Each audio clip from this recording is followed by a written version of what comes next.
Hey everyone, welcome back to Paranormal M. I'm glad you're here tonight. Before we start, please subscribe to the channel and turn on notifications so you don't miss the next videos. Our first story tonight is a personal one, and it's not easy to explain. It begins with someone who had a very safe and loving childhood, but still grew up with strange memories, dreams, and fears that seem to come from somewhere else. So get comfortable, settle in, and let's listen to the story. I hope you enjoy the video, and I hope you sleep well tonight.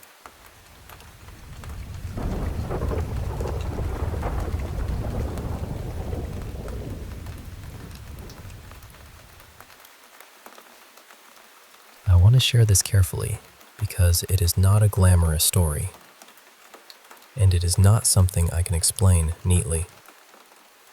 The first thing I need to say is that I had a beautiful childhood, truly. I was loved, protected, and surrounded by care. My parents created such a safe world for my brother and me that even when there was bombing in our country for a few months, I do not have a single direct memory of fear from that time. They somehow shielded us from it. We were also not exposed to adult content or harmful media as children. Nothing like that. And I want to be very clear that I was never sexually abused by anyone in this life. Nothing of that nature happened to me. Honestly, I often say that I grew up in a kind of heaven at home. It felt like my soul needed that kind of safety.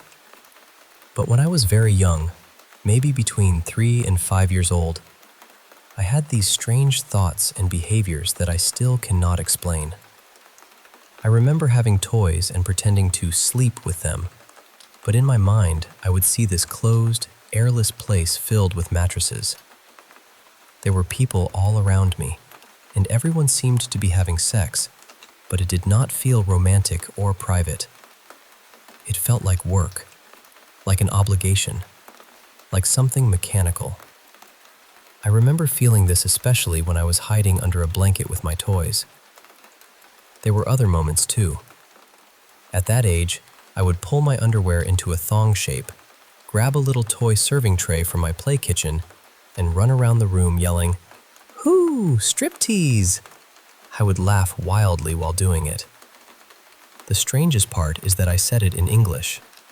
My native language is not English, and at that age, I did not know English at all. My parents saw it happen more than once. They laughed because I was being silly, but they were also confused. They kept asking, "Where did you learn that word?" They even took a few photos during one of those moments, though not with the tray. Years later, maybe 25 years later, strange connections started appearing through online work. I began working with a woman who lived on the other side of the world. She was very interested in past lives and tantric healing. One day, she told me she believed she had seen me in a past life.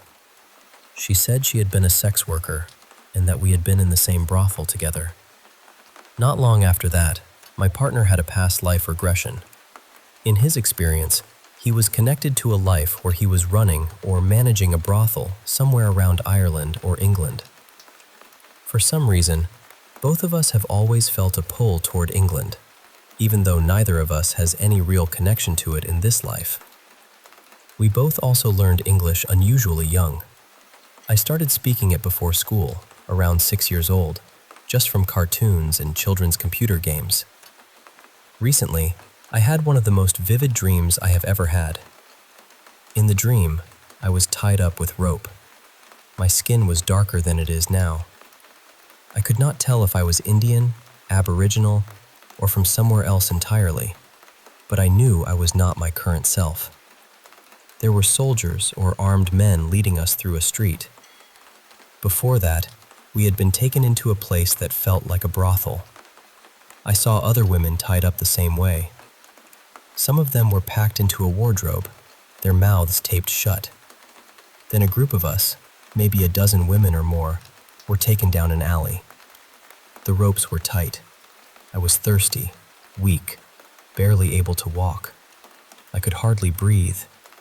Then I collapsed onto the ground. And suddenly, My soul lifted out of my body. I felt free. I remember thinking that I wanted to get as far away as possible. I flew and flew until I somehow landed above my current childhood home. I saw the birch tree from my yard. I saw the old fences my neighbors had in the 90s. All these little details were exactly as they used to be. And in the dream, I said, "This is home." That part stayed with me. When I was around 11, I became intensely obsessed with stories about human trafficking, missing children, and similar cases. I watched videos, read stories, and remembered so many of them. I grieved for every child I heard about. None of my friends were interested in those topics. It was just me. My brother was the only one who really knew how much it affected me, because I was scared someone might take him from our family. He still remembers that period and brings it up sometimes. So I am left with all these pieces. A safe childhood, strange memories that did not seem to come from this life, words I should not have known, dreams that felt more like memories than imagination, a deep fear of trafficking before I understood why. And I keep wondering whether there was some kind of connection between armies, brothels, and human trafficking in the 20th century. I do not know what to believe. I only know that something in me has carried this feeling for a very long time.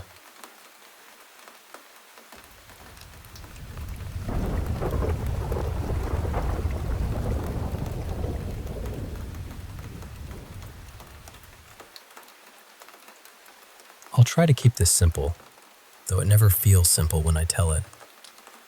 This happened several years ago, maybe 6 or 7 now.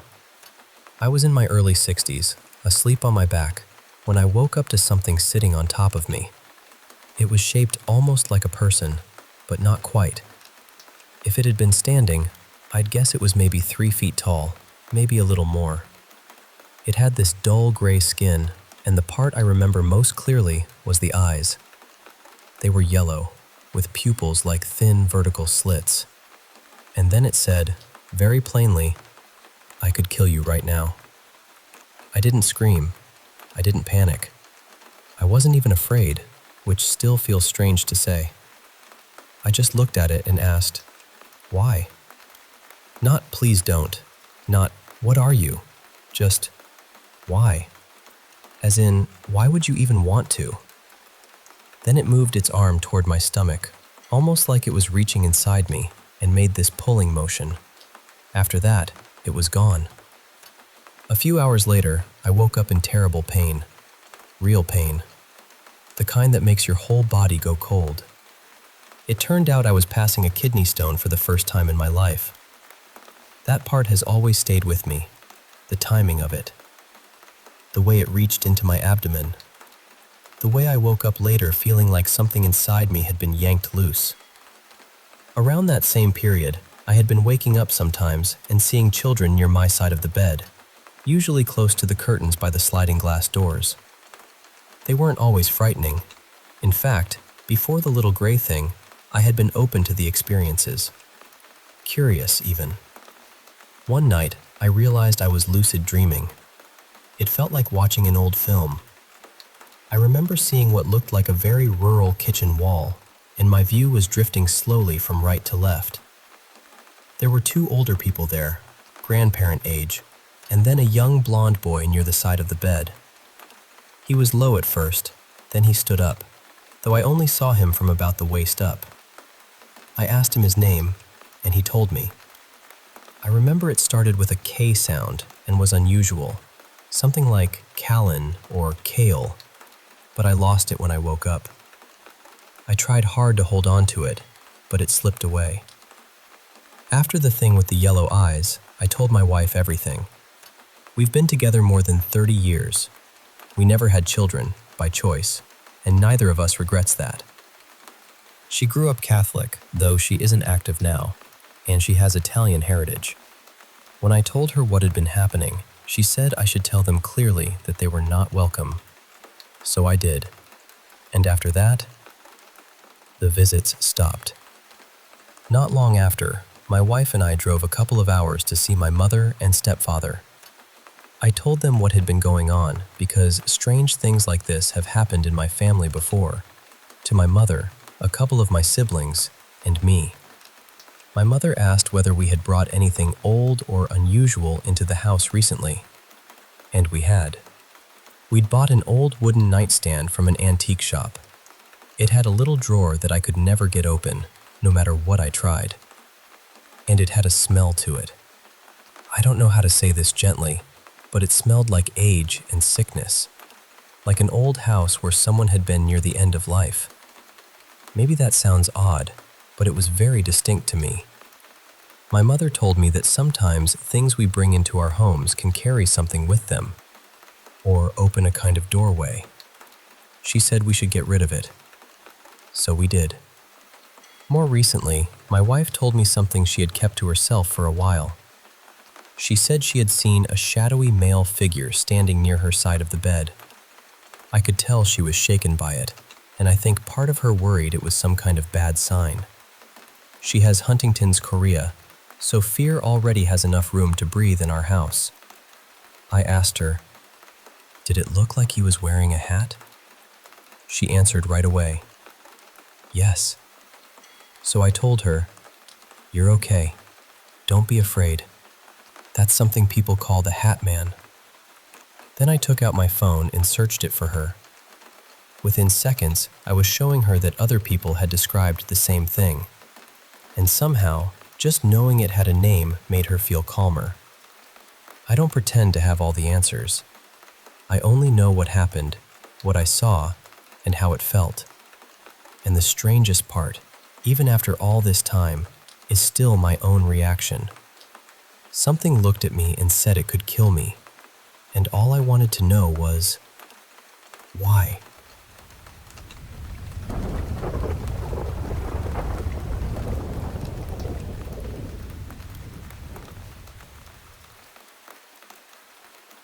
I know this is going to sound strange, and I understand why people hesitate when they hear it, but I'm going to tell it as plainly as I can. I believe a person can be pulled out of their body through something that feels like a dream. That's what happened to me in my old apartment. Before me, the last person who lived there was my landlord's great-aunt, Mira. She had fallen into a coma, and later, in that same apartment, I met her. She told me her body had died because she'd been separated from it for too long. At first, I didn't understand what she meant. The place felt like a dream, but not a normal one.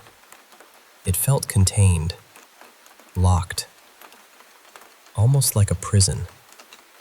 Over time, I learned there used to be an old mill on that land, centuries ago, and the man who ran it was cruel beyond words. The kind of person who treated people like tools and enjoyed their suffering. So when I started sensing what was trapped there, it made a terrible kind of sense. The things holding them there were not human. I started calling them soul eaters because I don't know what else to call them. They looked like lions, but made from pieces of human bodies. I know how that sounds. Believe me, I do. Mira's family knew something was wrong too. My landlord's daughters were sensitive to things like that, and they would sometimes sense Mira still in the apartment. They had no way of knowing what I had seen, but little by little, pieces of their stories matched mine. Now, this is the part where people usually laugh, so I won't dress it up too much. Somehow, I found a way out. Not just for myself, for others too. I think nearly 100 souls escaped from that place because of it. And after that, my landlord said Mira wasn't there anymore. The last thing Mira told me was that they would come looking for me. And they did.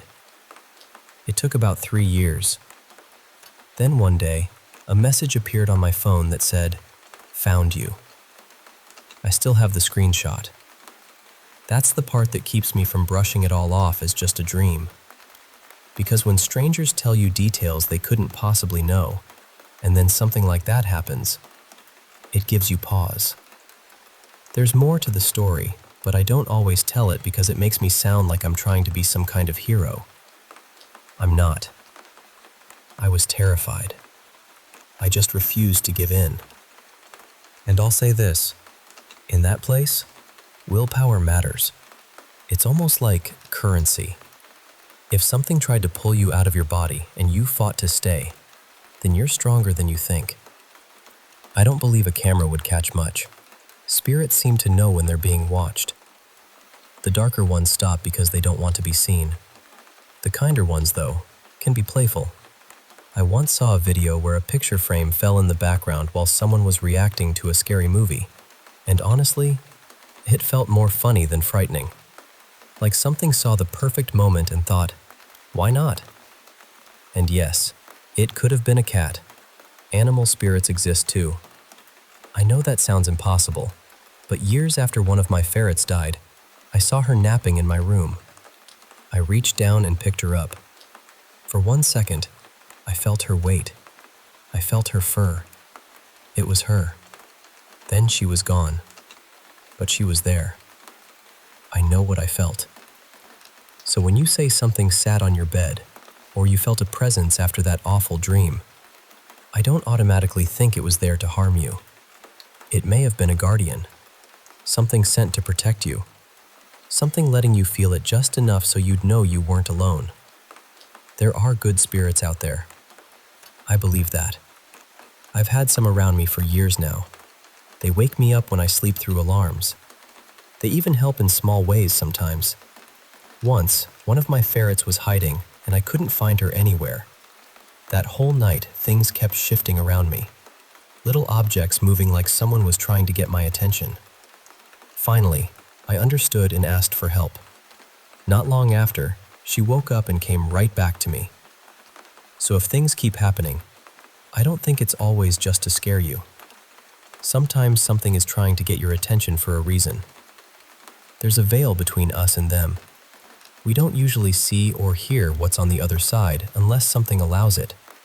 And when it does, I think there's always a reason.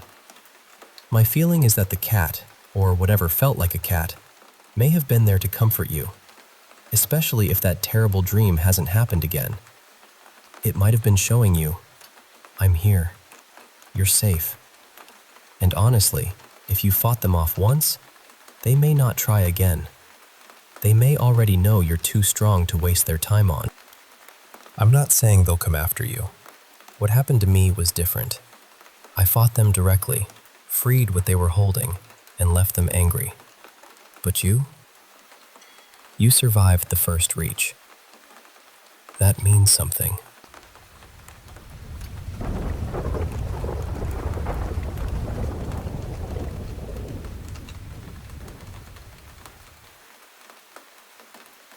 You know, I want to tell you a story that starts in the early 1950s in a city bustling with post-war life, Hamburg, Germany.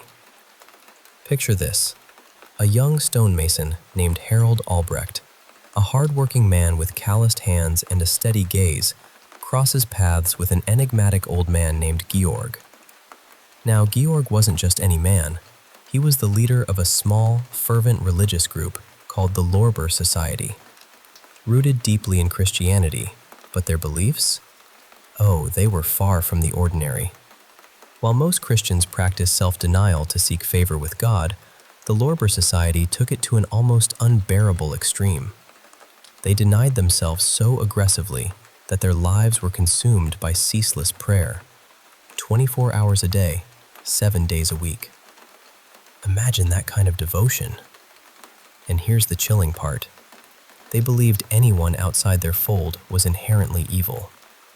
When Harold met Georg, he was immediately drawn in. Georg's charisma was magnetic, his voice steady, his eyes filled with conviction that could sweep you off your feet. And Georg saw something in Harold too, a spark that made them instant friends. This friendship wasn't just casual. It led Harold and his wife, Draga, to join the Lorber Society wholeheartedly. They embraced this intense lifestyle, surrendering to Georg's every word with unquestioning obedience. A few days into their commitment, Georg fell ill, gravely so. Harold visited him during those final moments, sitting by his bedside as Georg's breaths grew shallow. When Harold returned home, he shared with Draga that Georg had revealed a secret. Harold was to be the next leader of the Lorber Society. Draga and the rest of the members accepted this without hesitation. And when Georg passed away, Harold stepped into his role seamlessly, commanding the same reverence his predecessor had enjoyed. As leader, Harold nurtured a belief among the members that a new prophet of God would soon return to Earth. He insisted that he alone would recognize this prophet immediately, and that they must obey everything this figure commanded, for it was God's will. Then, in 1953, Harold and Draga welcomed their second child, a boy they named Franz. No sooner had Franz arrived than Harold declared him the prophesied one, the awaited prophet. The society embraced this revelation wholeheartedly. Growing up, Franz was enveloped in unwavering worship. The members of the Lorber Society, including his own family, praised and revered him around the clock. It's no wonder, then, that by the time Franz was in grade school, he truly believed he was the prophet of God. This belief gave him an unsettling authority. He wielded it to dominate his family, especially his three sisters and his mother. Yet no one dared challenge him. After all, he was the prophet. Fast forward to Franz's 16th year. Like any teenager, he felt the stirrings of desire, but trapped within the society's belief system that anyone outside was evil, Franz devised a disturbing solution. To avoid polluting himself with the outside world, he approached his father with a shocking request. He wished to satisfy his urges with the women in their own household. Harold didn't reject this. Instead, he encouraged it. Even more harrowing, the women in the family accepted this twisted arrangement, convinced that pleasing Franz was the same as pleasing God. This grotesque reality couldn't stay hidden forever. One of Franz's sisters confided in a school friend about the jealousy and pain she felt witnessing these acts. Rumors spread like wildfire, eventually reaching the police. Meanwhile, the Lorber Society itself recoiled from the Alexanders, condemning the incestuous acts. Facing isolation and suspicion, Harold and his family fled Hamburg, seeking refuge in Santa Cruz, a lively city nestled in Spain's Canary Islands. Though the setting changed, their beliefs remained unshaken. In a small, cramped apartment amid the city's bustle, they continued their relentless worship of Franz. Now, let me tell you about an incident that truly shook the neighborhood.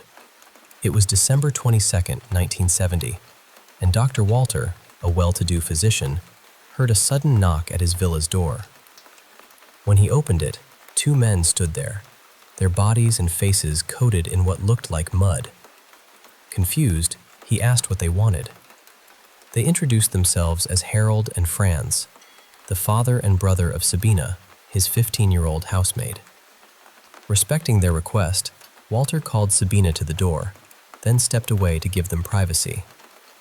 But then, he overheard their conversation. The words, unfolding in the chilly air, were grotesque, chilling to the bone. Walter's heart pounded, sweat beading on his forehead as fear coursed through him. He rushed inside, dialing the police with trembling hands. When the officers arrived, they found Harold and his children unnervingly calm. It was hard to reconcile their composed demeanor with the horrific acts Walter described. Harold spoke of their deeds so calmly, with such eerie detachment, that the police were left speechless. They headed straight to Harold's apartment. Opening the door, the officers were met with a scene that confirmed Harold's grim confession.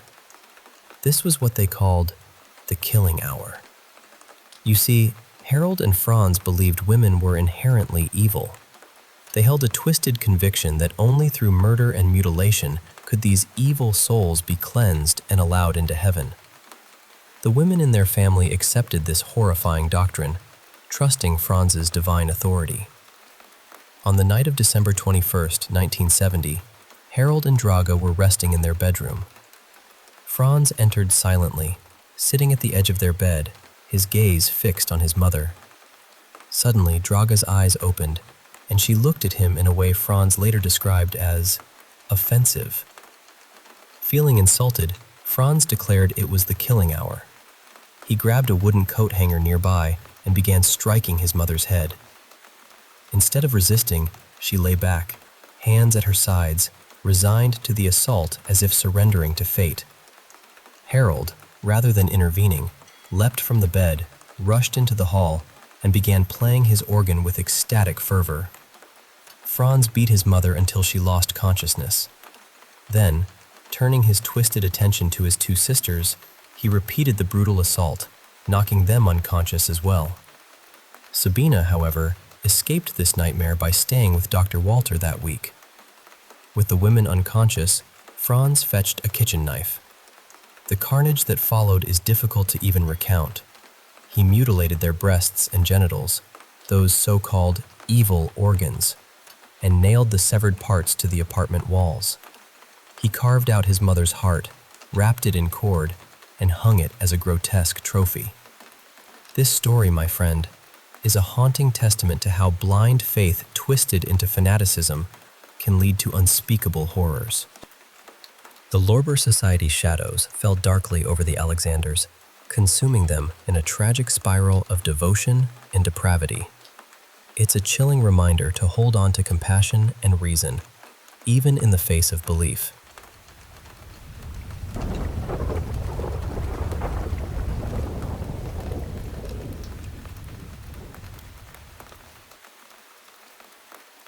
Hey, can I tell you something? Something pretty intense that happened to me a while back. It's about love, obsession, and, well, something darker. I want you to really feel this story, like I'm sitting right across from you, just sharing my experience, raw and unfiltered. So, have you ever been so utterly in love with someone that your whole world narrows down to just them? Like, every second you're apart feels like an eternity, and all you can do is count down the minutes until you're together again. Maybe you've been there, or maybe you haven't. I've had my share of relationships, some messy, some painful, some just confusing. There were those who liked to play games, others who hurt me, some who were dramatic beyond belief. And then there were the few who were just good people, calm, kind, but I was too broken inside to really love them back. And then there was Millie. Or, well, Millicent, but everyone called her Millie. She was something else. She seemed too perfect, too unreal to be true. I'd been working for a few years by then, got my architecture degree from Cloud State, go Huskies, and landed a job in a small town called Tomskog, Minnesota. Nice place, small community, cheap apartments, everything a new grad needs. One day, my little brother graduated from Minnesota State, and he threw this huge party. He studied law, right? So he had this crew of soon-to-be lawyers looking to let loose after the brutal bar exam. They rented out 4 apartments on the same floor, all open to anyone invited.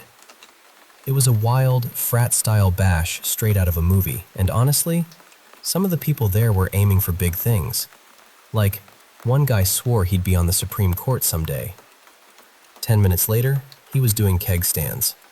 It was legendary. That's the night I met Millie. If I had to rate myself, maybe I'm a solid 6, but Millie? She was an 11. I couldn't help but stare. She had this short, messy blonde hair, was wearing a Cannibal Corpse t-shirt, a little unexpected, right? And jeans that looked like she'd just thrown them on to get out of the house. Honestly, she could have been wearing a plastic bag and I wouldn't have cared. Her almond-shaped face was so unique, so captivating. No piercings, no earrings, not a speck of makeup. Just natural, glowing beauty. She moved through the room like she owned it, chatting with everyone, laughing, and suddenly a beer was in her hand, like magic. An hour flew by before I even realized it. Then I found myself standing beside her in the hallway. The music pounding inside was muffled. All I could hear was my own heartbeat, loud and frantic. It was like nothing I'd ever felt before. Real love at first sight. She turned to me with that smile, wide and warm, and said, "You don't look like a lawyer. Are you here as a +1?" I told her I was there with my brother. She laughed and said, "Is he the one doing fisherman shots and chatting up Kate in the kitchen?" "Allegedly," I said, and yep, he was right on his 7th shot by then. Millie was pure delight. Seeing that smile up close broke any awkwardness I felt. I felt like I could tell her anything, and somehow, we ended up talking for hours. I was completely hooked. By the end of the night, we were making out in the back seat of my car like teenagers stumbling through their first love. I won't lie, I got obsessed. I texted her every day, but she always seemed so busy. She hadn't graduated yet, working on a master's in applied statistics. Funny, right? She didn't seem like the type to spend hours with numbers, but Millie was a mystery wrapped in an enigma. We started dating seriously, mostly low-key dates, dinner, movies, nothing extravagant. But every night ended the same way, heavy make-out sessions, sometimes more. She loved hanging out at my place, even if she teased me about my sandalwood-scented candles. Hey, I like what I like. But then, things started going wrong. I'd never been sick much before, but suddenly, I started getting ulcers all over. I was dropping weight fast. I've always been kind of thin, so losing even more was scary. Some days, I could barely get out of bed. I remember one evening, sitting with a plate of spaghetti in front of me, trying to force myself to eat. But the pain was unbearable. Pasta was my favorite, but that night, it looked like I'd opened a can of worms. Whenever I told Millie, she'd come over immediately. She'd take care of me for days, cooking, cleaning, making the bed. She even brought this yogurt that tasted like heaven and made me feel human again, if only for a little while. We'd cuddle on the couch, binge-watch Friends, and of course, there was plenty of making out. That never stopped. But things only got worse. Eventually, I had to be hospitalized. I couldn't keep food down. My parents came to see me, but all I could think about was Millie. How worried she must have been. Funny thing, she never came to visit, not even once, despite my texts. The doctor told me I had a serious vitamin B deficiency and gave me a strict diet and a bunch of pills. He said I'd be back on my feet in a few days. He also warned me about smoking, emphysema and all that. But when I told him I didn't smoke, he just shook his head like he didn't believe me. I was prescribed painkillers, and that was that. When I was finally discharged, I met Millie in the parking lot. She seemed surprised to see my brother there, and they met for the first time, awkwardly, just a quick, "Hey." That was it. Later that night, I called my brother. Millie had gone home for the night, but promised to come back after class the next day. My brother hadn't seen us together before, so I thought maybe he was just surprised. But then he said, "I'm happy for you, but she's bad news." I laughed. "You're just jealous." "No, really, she's got a reputation." "Come on." "I'm serious. She only dates sick guys." Apparently, Millie had dated 3 other guys before, all very ill. 2 had to move out of state for treatment, and the 3rd ended up moving back in with his parents for long-term care. I tried to shake the feeling, but the next time Millie came over, we ended up making out in the bedroom, and I couldn't ignore it anymore. I felt strange. Hard to open my eyes, hard to push her away. I was so caught up in those kisses, loving, tender. But finally, I forced myself to look at her. I wish I hadn't. Her eyes were wrong. They were huge, pupils so dilated they looked black, like deep, hollow pools. The shape was strange, almost frog-like, like she was staring right through me. Her mouth was round and leech-like, framed by lips stretched out like pillowy cushions. Her teeth were longer, serrated. Her neck? Elongated. as long as my forearm. We weren't just kissing. She was holding me down. Her legs wrapped tight around me like a tick, spiky fingers dug into my back. Thin black smoke drifted from her nostrils. It hit me. We'd never just kissed or made out. She'd done this to me 100 times before, luring me into a hypnotic state, then sucking the life out of me like some kind of parasite. She'd blow white smoke into my lungs and inhale black smoke back into herself. We'd lie there, her breathing through my body, for hours. I'd wake up with nothing but a pleasant memory of a sweet night with a beautiful girl, hormones flooding my system, while she drained whatever she needed from me. The painkillers must have helped me wake up this time. Millie was inches from my face, holding me down, but I managed to free an arm and pushed her away. She shrieked, not a scream, but this weird, flute-like sound, as if she was inhaling air through 3 different windpipes at once. I coughed up black smoke, and she tried desperately to suck up every puff. I rolled over, but she clung to me like a backpack. I could feel that round mouth trying to latch onto my neck, but I was moving too much. She was surprisingly light, but incredibly strong, with 4 other limbs, long and bone-like, slick with some greasy sheen. She lifted us off the floor, wrapping me in her limbs like a cocoon. Her mouth got a grip on my neck, and suddenly, we were back on the bed, making out tenderly, sweet whispers in the air. But I wasn't fooled. I was drowning in hormones, my head dipping in and out of consciousness. As I coughed up the last puff of black smoke, clarity returned. I grabbed the candle lighter from my nightstand, twisted my arm awkwardly, and flicked it on. The flame caught her signature Cannibal Corpse t-shirt on fire. She screamed and scrambled away, tearing off the burning shirt. And there she was, no longer the girl I met at that party. Her face was longer, smoother, almost alien. Her midriff thin, stretchy, ribbed like an earthworm. Her entire body vibrated with every shallow breath. 6 eyes lined up in 2 columns on her torso, blinking independently. Veins appeared where they shouldn't be, odd appendages poked out, and her translucent skin shimmered unnaturally. She spasmed, desperate to look human. I had only seconds before she regained control. So I kept lighting things on fire, the bed, the curtains, the carpet. With every flame, her shrieks grew louder.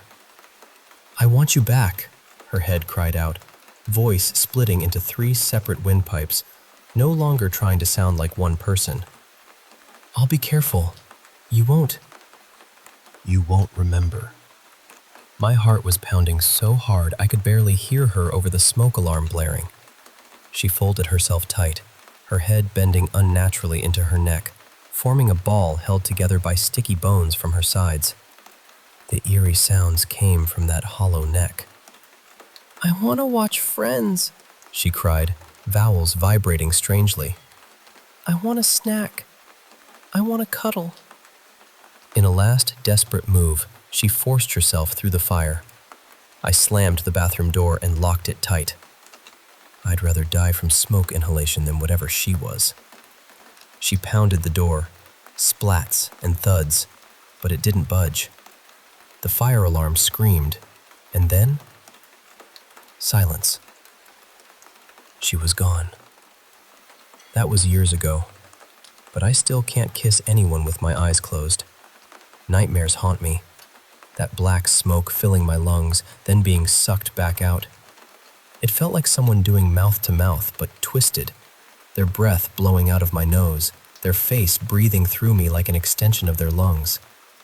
Those flirty eyes? Just a trick to get close. Pretty lips hiding a monster's mouth, way too big for any human skull. I don't think I'll ever get over it.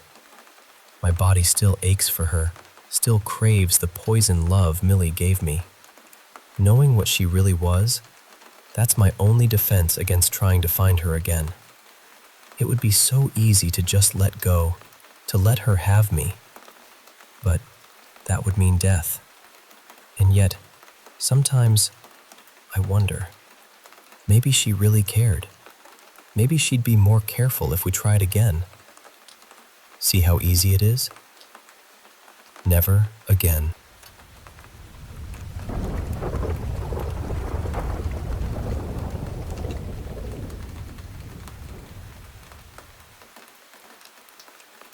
I came across these photos after my brother-in-law Elliot passed away. It was after his funeral, when I went over to his girlfriend's house. Everyone was still raw and quiet in that strange way people get after a loss, where the room feels full, but nobody really knows what to say. While we were there, they had a big stack of printed pictures from his last few months. Hospital photos, family photos, little pieces of time that suddenly felt heavier than they probably did when they were taken. And then, there were these. From what I understand, the photos were taken by his girlfriend's mother. I believe she works in the medical field, or at least has some kind of medical background. So my best guess is that she was documenting the hospital equipment. Maybe for records, maybe for legal reasons. I honestly don't know. I realize it sounds strange for someone to take pictures of what looks like an empty hospital room, unless they were trying to catch something paranormal. And I could be wrong about her reason. Maybe she was just unsettled. Maybe she was curious. Maybe she really was trying to see if anything unusual showed up. I don't want to pretend I know more than I do. I didn't take these pictures. I'm only sharing what was shown to me. And just to be clear, my feelings won't be hurt if people think they're fake, or explainable, or nothing at all. I believe there's something very strange about them, but that doesn't magically make them real. I'm very open to being wrong. I've had plenty of practice at that, unfortunately. Elliot passed away in April. These pictures were taken in his hospital room on the day he went into cardiac arrest. Later that night, his heart stopped for around 12 minutes. I don't know for certain whether he was in the bed when this particular photo was taken. The reason I'm sharing it is because, to me, it looks like there may be some kind of figure there. Some kind of presence. The people who took the pictures didn't ask me to post them, but I did get their permission before sharing anything. The part that really stays with me is this. There were 6 photos taken almost instantly, like burst mode on a phone camera. I was told the camera captured all 6 within about a second. 5 of the 6 show nothing unusual. The strange shadow appears in the middle of the sequence, maybe the 3rd image. That's what makes it so hard for me to dismiss. If it was just a person walking past, they would have had to move through the frame incredibly fast, almost within a fraction of a second. I know that's not impossible, but it feels odd. I assume the pictures were taken on a cell phone, but I don't know that for sure. I know some people will notice what looks like writing or a design on the shirt shape. I completely understand why that makes it feel less believable. I noticed it too. But then I keep thinking about how, in older spirit photos, people claim to see clothing all the time. Dresses, suits, robes, uniforms, veils, clothing from whatever era the person supposedly belonged to. So I don't know. Maybe that detail disproves it. Or maybe, if something can appear at all, it can appear with clothes, even modern clothes. A printed shirt doesn't automatically close the door for me. And the reason I haven't pressed the family for more details yet is simple. They're grieving. His funeral was only recently, even though he passed 2 months before that. He was cremated, and the delay made everything feel stretched out and unresolved. He was deeply loved. I don't want to push people who are still trying to breathe through the loss. I originally shared this somewhere else, but I don't think I explained it well the first time. I didn't give enough context, and people immediately got angry. Some said it was obviously a hoax. Some said it was just someone walking by. A few people seemed genuinely furious, which surprised me. I ended up taking it down because I didn't want something tied to Elliot's final days to become a fight. For me, though, this photo still feels important. I'm usually the first person to look for flaws in ghost pictures. Reflections, shadows, motion blur, someone standing in the background, anything ordinary that could explain it. I try to find the normal answer first, but this one keeps bothering me. So if you see something that makes it obvious, tell me. Truly. I didn't take the picture, and I'm not trying to defend it like it belongs to me. I just think there's a real possibility that something unusual was captured here, and I wanted to share it again with the full story around it.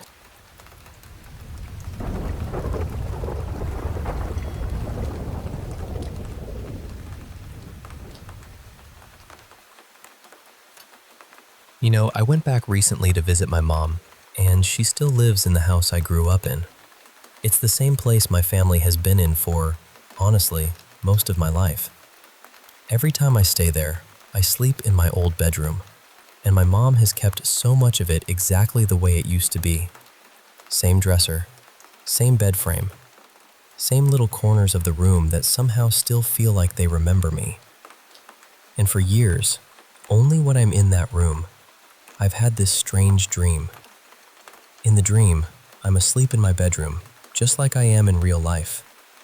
Then, from somewhere far down the hallway or from the other side of the house, I hear a voice shout my name. Not softly, not like someone calling casually. It's urgent enough that I wake up immediately. The strange part is, I've had this dream several times over the years. Sometimes nothing happens afterward, and I try to brush it off. But other times, something unsettling lines up with it. Once, not long after that dream, my grandmother had to be rushed to the hospital. Another time, someone close to our family got into a bad car accident. And more recently, around the same time, my mom had an incredibly intense nightmare that really shook her. I've told a few people about it before, and one person said maybe the voice was some kind of spirit guide, especially because I can never tell if the voice is male or female. But honestly, I don't know what I believe about that. I just know the voice feels familiar and unfamiliar at the same time, which somehow makes it even stranger. Now here's where it gets really odd. During this last visit, my husband came with me. One morning we woke up and he casually asked, "Did you have any dreams last night?" I told him no, I didn't remember dreaming at all. Then he said, very calmly, "Well, I had a really weird one. I dreamed I was asleep right here beside you, but at the same time, I felt like I was watching myself sleep. I knew I was dreaming, but I also knew I was actually asleep in the room. Then someone yelled your name, and I woke up. And when I looked over at you, you suddenly moved really sharply, almost like you had heard it too." He said it so casually that I honestly thought he was messing with me. I told him, "That's not funny." But he looked completely serious and told me he wasn't joking at all. And for context, my husband is not the kind of person who buys into supernatural things. He usually thinks this kind of stuff is silly or overdramatic. So hearing him say that, especially with such a straight face, really threw me. Because I've lived in different places, I've traveled a lot. I've slept in apartments, hotels, friends' houses, all kinds of rooms. And I have never had that dream anywhere else. Only in that bedroom. Only in that house. But that night, I didn't have the dream. He did. And in his dream, the voice was shouting my name. I asked my mom later if she had experienced anything strange that night. A weird dream, a sound, anything unusual. But she said no. Everything seemed normal.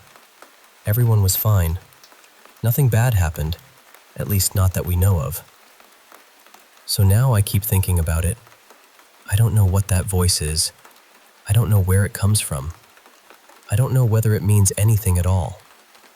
But it feels incredibly suspicious to me that my husband had the same kind of dream, in the exact same house, in the only room where this has ever happened to me. And somehow, that feels harder to explain than if I had just had the dream myself again. I still don't know what to make of it, but I can't stop wondering whether the room, or the house, or something connected to that place has been calling my name all these years.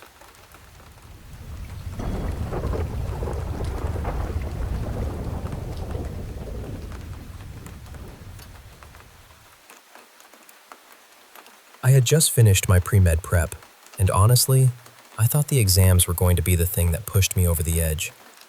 I was tired, stressed, running on caffeine and panic, the whole student survival menu. But somehow, my apartment decided it wanted to compete. I had moved into a flat with 5 other roommates. It was a little cramped, sure, but for the first few months, it was actually fine. We studied, cooked random late-night food, complained about exams, and basically tried to stay alive academically. Then one night, around 2:30 in the morning, something weird happened. One of my roommates, Mira, passed by my room and saw someone sitting on my bed, drinking water like they belonged there. Just calmly sitting there, holding a glass. The problem was, I was not awake, and I definitely do not wake up in the middle of the night to drink water. If I'm awake at that hour, it's because I'm either overthinking my entire future or drinking coffee like a haunted raccoon. So when she told me, I said, that was absolutely not me. And what did we do with that terrifying information? Nothing. We ignored it completely, because apparently that was our survival strategy. Then, about 2 weeks later, Mira moved out. She said it was for personal reasons, which, sure, personal reasons.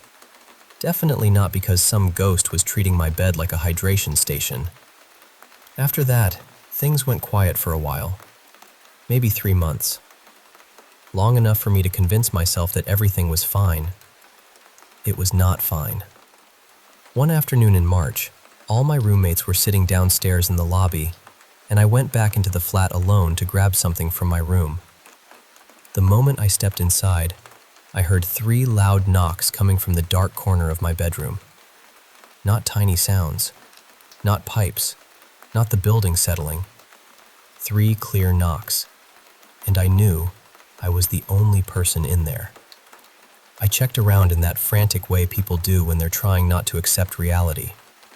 No animals, no insects, no person hiding there. Nothing. But the air in the room felt wrong, heavy, watching. So I ran. And as I turned to leave, something yanked my hair from behind. For one tiny second, I tried to convince myself it had gotten caught on a hook or a nail, or literally anything normal. But deep down, I knew that was not what happened. I ran straight back to the lobby and told my roommates, fully expecting at least one person to take me seriously. They did not. They laughed and told me I was stressed. They said I was imagining things because of exam pressure. But listen, stress makes you cry over flashcards. Stress does not grab your hair like it pays rent. After that day, everything got worse. The very next night, I had sleep paralysis for the first time in my life. I woke up, unable to move, completely frozen, and I heard a man's voice whispering in my room. We had no male roommates. Then I saw legs standing near my bed. Just legs, like someone was standing there, watching me from the same corner where I had heard the knocking. And that became a routine. Night after night, I would wake up trapped in my own body, hearing that voice, feeling that presence in the room. About 2 weeks later, it changed. This time, I woke up frozen and heard one of my female roommates outside my door, yelling and cursing at someone. She sounded furious. The next morning, I asked her what happened. She looked genuinely confused and told me she had been asleep the entire night. That was the moment I stopped trying to rationalize it. Thankfully, my prep finally ended soon after that, and I packed my things and left that apartment for good. And here's the part that still gets me. The exact day I moved out, the sleep paralysis stopped completely. It never came back. So apparently, it was not stress. It was not exams. It was not my brain glitching. It was just one extremely dramatic, deeply hydrated ghost with a personal issue against pre-med students.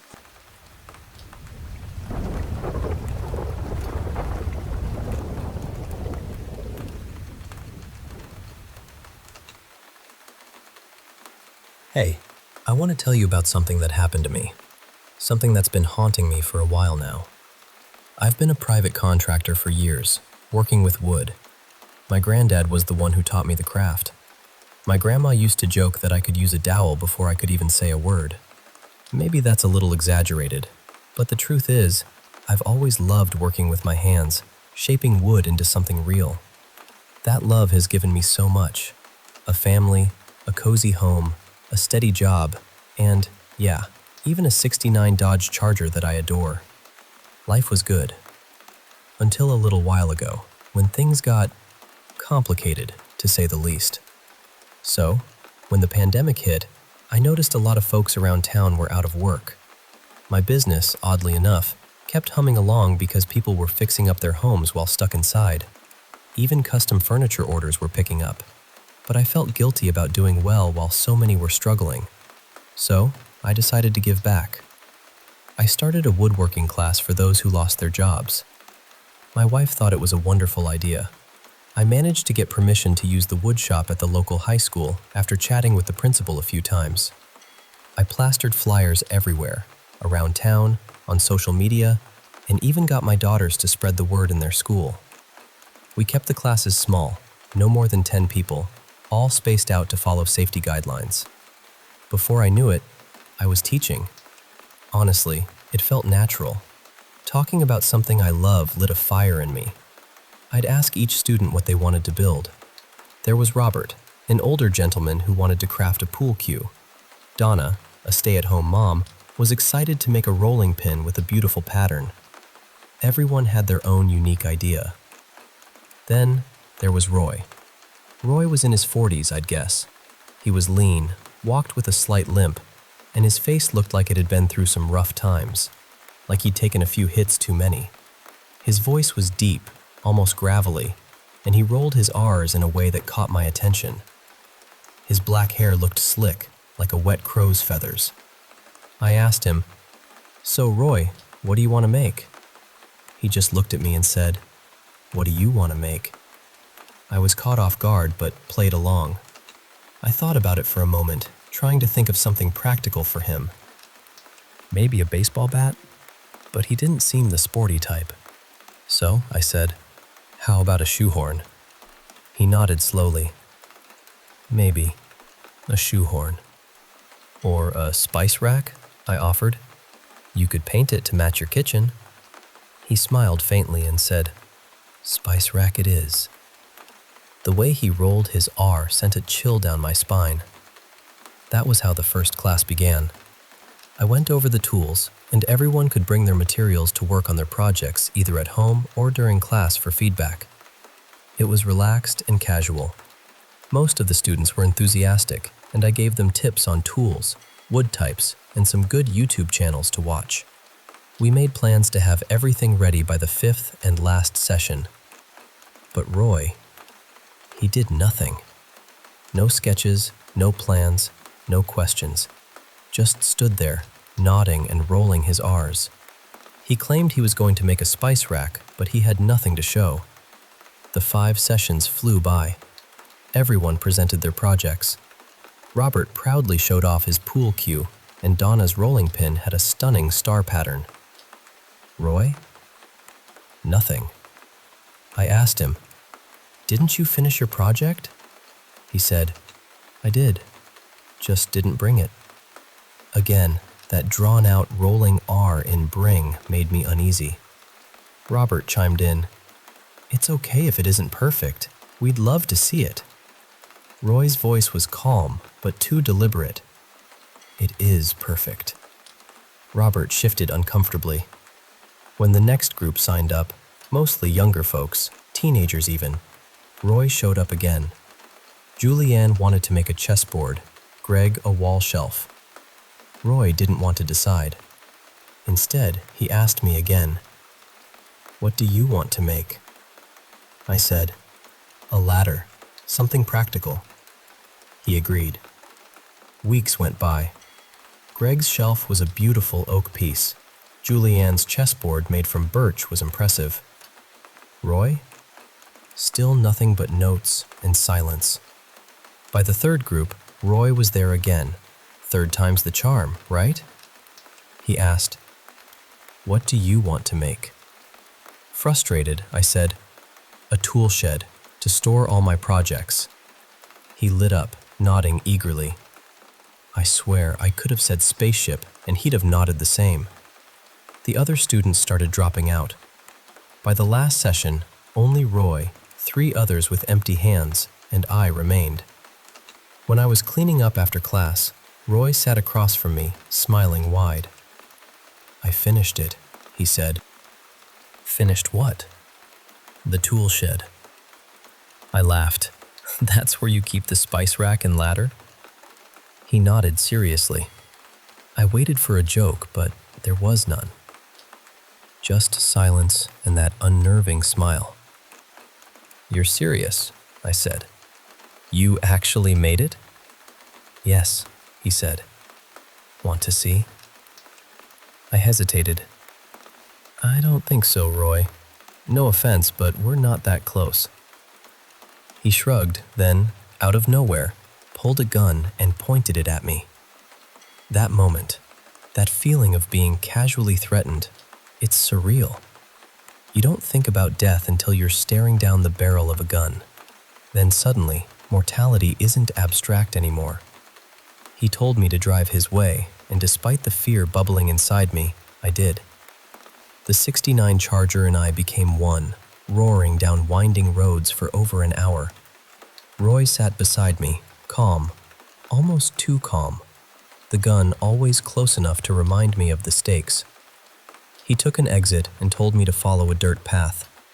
My phone buzzed constantly, my family trying to reach me. He never asked me to turn it off. Maybe he wanted them to track me?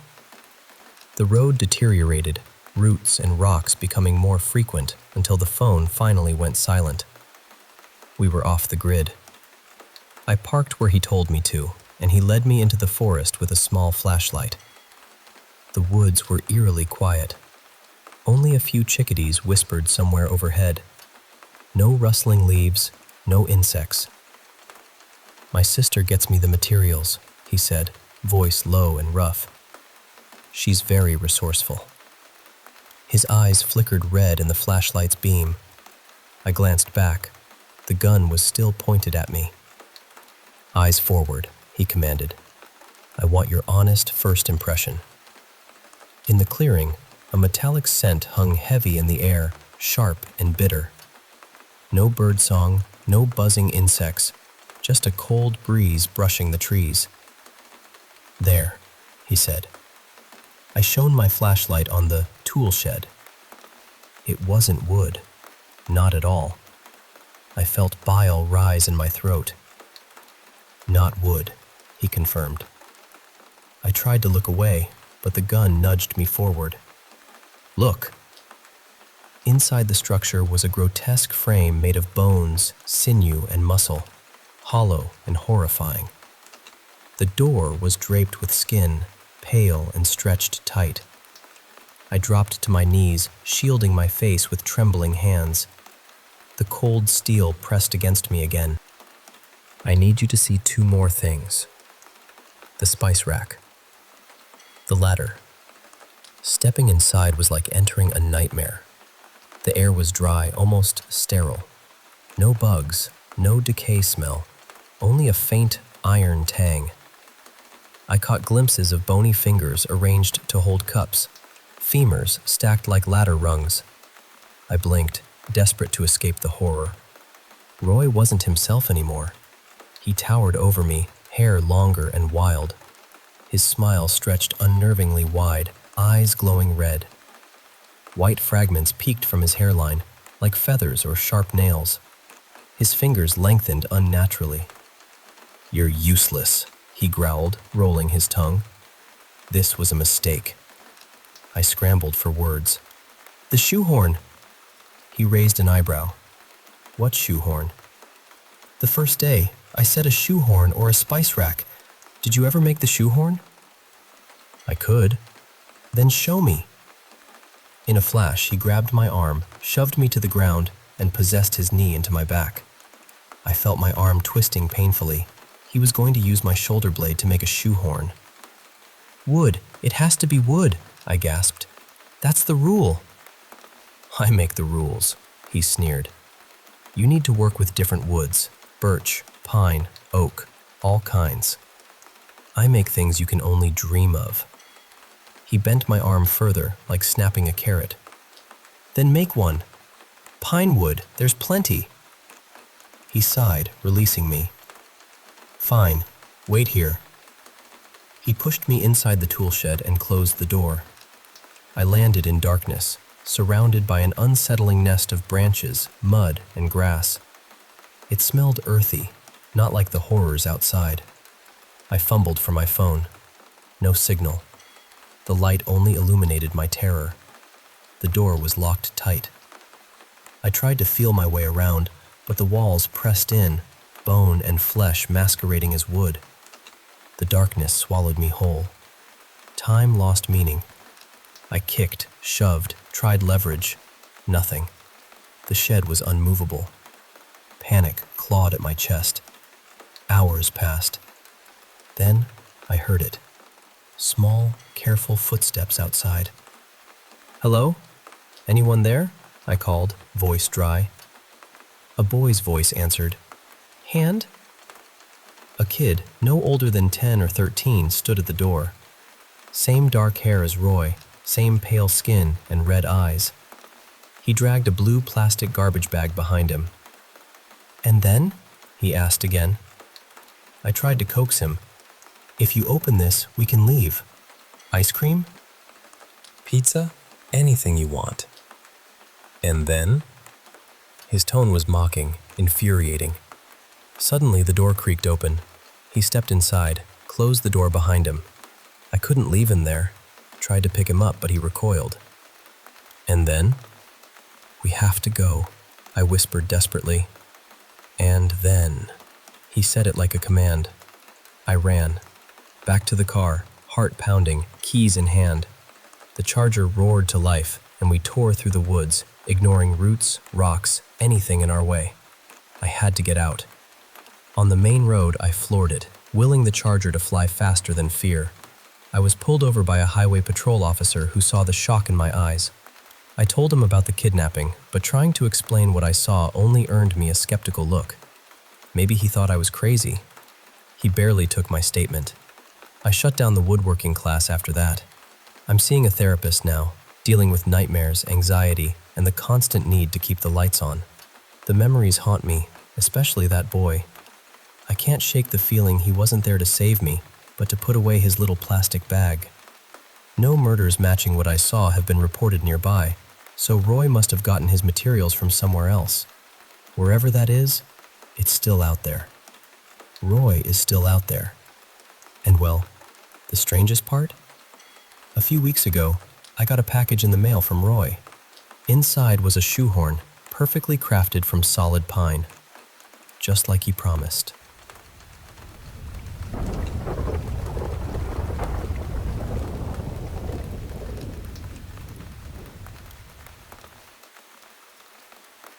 I still think about that morning, more than I probably should. This happened in the autumn of 2024, when I was away on my very first business trip. I was in Dusseldorf, Germany, staying in a pretty ordinary hotel. Nothing luxurious, nothing strange about it at first.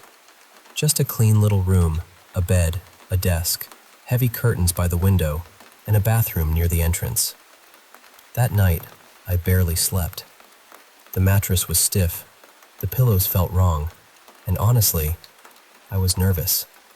I had meetings the next day, and because it was my first work trip, my mind just wouldn't settle down. I kept checking my phone, putting it down, picking it back up again. You know those nights where your body is tired, but your brain keeps pacing around like it forgot how to be quiet? That was me. Sometime around 7:30 in the morning, I was lying on the right side of the bed, facing the curtains. The room wasn't dark anymore. It had that dull gray morning light coming through, just enough to see shapes clearly. I had finally put my phone aside and was trying to squeeze in even 20 minutes of sleep before I had to get ready. And then, I heard the bathroom door open. I was completely awake. I want to make that clear. This wasn't one of those moments where I had just drifted off and dreamed something. I heard it. The handle moved, the door creaked, and it opened slowly. At first, I thought maybe housekeeping had come in, but then I remembered I had definitely put the "Do Not Disturb" sign on the door. I was sure of it. And that's when my whole body locked up. I couldn't turn around. I couldn't sit up. I couldn't even blink properly. My eyes were wide open, still fixed toward the curtains, and I felt this horrible pressure over me, like the air in the room had suddenly become heavy. Then I saw something move into my line of sight. It was a black figure. Not just dark clothing or a shadow in the corner. I mean, pitch black, darker than anything else in that room. It moved slowly, almost floating, from the bathroom area toward the far corner. It looked like a woman, or at least it had the shape of one. She wasn't very tall, maybe around 5.5 feet, and she had long, curly black hair that fell all the way down near her hips. Then she started whispering. It was fast, too fast to understand. Like several voices tangled together under someone's breath. I couldn't make out a single word, but I could hear it clearly, and the sound made my skin crawl. Her body started twitching in this impossible way. Her shoulders jerked, her head twisted too sharply, and her whole frame shook like something was pulling her from different directions at once. It didn't look human. It didn't move like anything human could move. And I was just lying there, staring at it. Then suddenly, she stopped. No whispering, no twitching, nothing. She just stood completely still. After a few seconds, she began moving again, slowly circling around the foot of the bed toward the left side. I still couldn't move. I remember trying to force my fingers to twitch, trying to make any part of my body respond, but nothing worked. Then she jumped onto the bed. I heard it, and I felt it. The mattress dipped under her weight. That part still bothers me the most, because it wasn't just something I saw. I felt the bed move. She started crawling beside me, slowly, closer. Then her face appeared right in front of mine. It was completely black, except for the eyes. The eye sockets were dark, but the actual eyes were pale, almost white, so I could see exactly where she was looking. Her hair fell forward and brushed against my face, and I could feel it. It was cold and thin, like damp threads across my skin. I wanted to scream, but I couldn't. I couldn't even breathe properly. Then, all at once, she pulled back. She moved so quickly toward the bathroom that it was almost a blur. The bathroom door slammed shut, hard enough that the sound snapped through the room. And the second it slammed, my body released. Just like that, I could move again. I shot out of bed, grabbed my phone, and ran to the bathroom. Of course, nothing was there.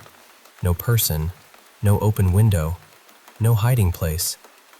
Nothing. I was shaking so badly that I called my brother right away. I didn't even know what I expected him to say. I just needed someone real on the other end of the line. When I told him what happened, he went quiet first, and then he started freaking out too. By then it was a little after 8:30, and I still had to catch my bus for work. So somehow, I got dressed, packed my things, and left that room. I didn't tell my coworkers. I couldn't. I was afraid they'd think I was unstable or making it up. But I know what I saw, and I know what I felt. That bed moved. That hair touched my face. And whatever came out of that bathroom was not supposed to be there.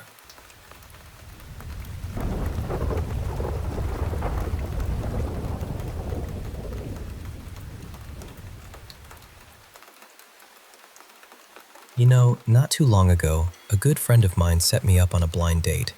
It was supposed to be a fresh start, something a little different. I remember him. He was handsome, sure, but I think he probably spent more time fussing over his hair than I ever did. His hair was this perfect, almost artificial-looking strawberry blonde, and he had this warm smile that was easy to trust. I thought, maybe this time things would go differently. So I walked up, introduced myself, and sat down beside him, heart quietly hoping for the best. But then he laughed softly, shaking his head, and said, I actually pictured you differently." I blinked, caught off guard. "Differently?" I echoed. He hesitated, then admitted, "Yeah, I thought you'd be—" Before he could finish, I cut in, half teasing, half defensive. "Strawberry blonde? A little shorter? Maybe dotted with freckles and those deep dimples that puff out your cheeks?" His laughter died down, replaced by a kind of frozen smile that didn't reach his eyes. For a moment, neither of us knew what to say. I just stared at him, feeling a sinking sensation in my chest. I'd been here before, this moment where people's memories of me didn't match the reality in front of them. And I wondered, why did I ever think this time would be different? "Was that what you pictured?" I pressed, voice rising without me even realizing it. I didn't notice I was practically shouting until it was too late. The date ended right there, with me yelling, "Is that what you goddamned pictured?"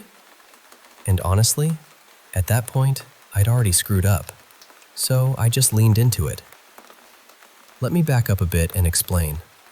This being remembered wrong, misremembered, mistaken for someone else, that's been the story of my life. Even my parents swear I had strawberry blonde hair as a kid, but there's not a single picture to prove it. I've never had freckles or those cheek-puffing dimples. I'm tall, with thick black hair that I inherited from my Italian mom.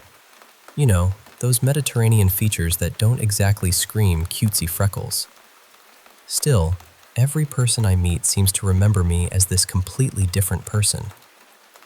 Sometimes, when I run into someone I haven't seen in a while, they barely recognize me. One of the most common questions I get is, "Did you do something with your hair?" And it's frustrating, especially when I have to show my ID and people hesitate, like they're unsure if this tall, black-haired woman is really me. I've tried, believe me. I've dyed my hair blonde, even painted freckles on with makeup pens, but it just looks off, like I'm wearing a costume that doesn't quite fit. The strangest part? Sometimes I trick myself. Some mornings I look in the mirror and don't recognize the reflection staring back at me. It's like waking up from a dream, catching a glimpse of a stranger in the mirror's frame. For a split second, it's unsettling, like a bump in the night. I thought maybe I had some depersonalization disorder. I even talked to a therapist about it. But it's not just me. No one else recognizes me either. And that's when I came to a gut-wrenching conclusion. Maybe I was supposed to be someone else. This feeling has shadowed me for as long as I can remember. Every date, every school photo, every party. Every time someone asks if I've changed my hair or compliments my new makeup, it's like a little jab reminding me that I'm not who they think I am.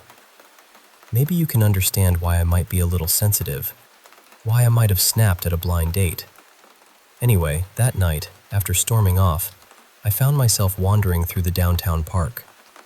The streets were alive with people chatting, laughter drifting on the cool night air, but all I could hear was the pounding of my own thoughts, wondering if I'd overreacted, thinking about how I could have handled things differently.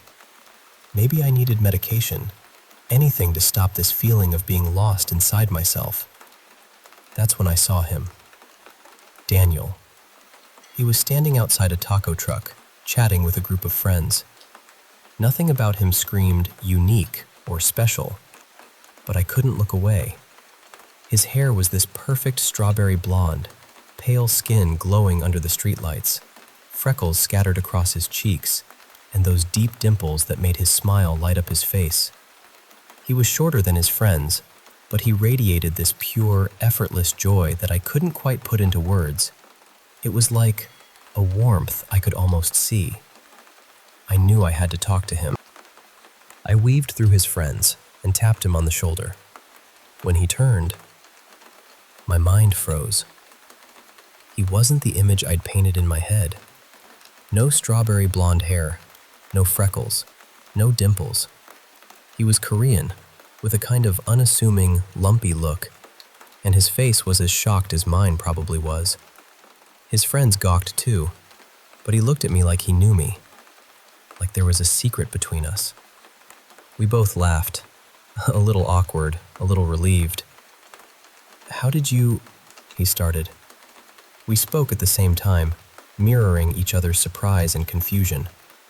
We laughed again, this time lighter, as his friends joined in with, "Jinx, Jinx!" That night, Daniel and I talked for hours. We learned we were born on the exact same day, but had grown up worlds apart. Yet, we shared the same strange curse. People constantly mistaking us for someone else, remembering us wrong. For him, it was even more jarring because the image people had of him didn't match his body at all. Eventually, his friends drifted away, leaving Daniel and me in the quiet park, talking well into the night. We vented about how no one ever really saw us, how this weird, inexplicable thing defined us more than anything else. When we finally parted, we exchanged numbers and promised to keep in touch. And we did. We talked every day over the next few weeks. I couldn't help but picture him as that strawberry blonde guy from my mind, like a puzzle I was trying to solve. It was frustrating but thrilling. Finally, someone else who understood this strange disconnect. Maybe it wasn't just me. Then, the dreams started. I've always been a dreamer. My mind is tactile, so I remember the feel of things before their images. In these dreams, I felt things I'd never felt before.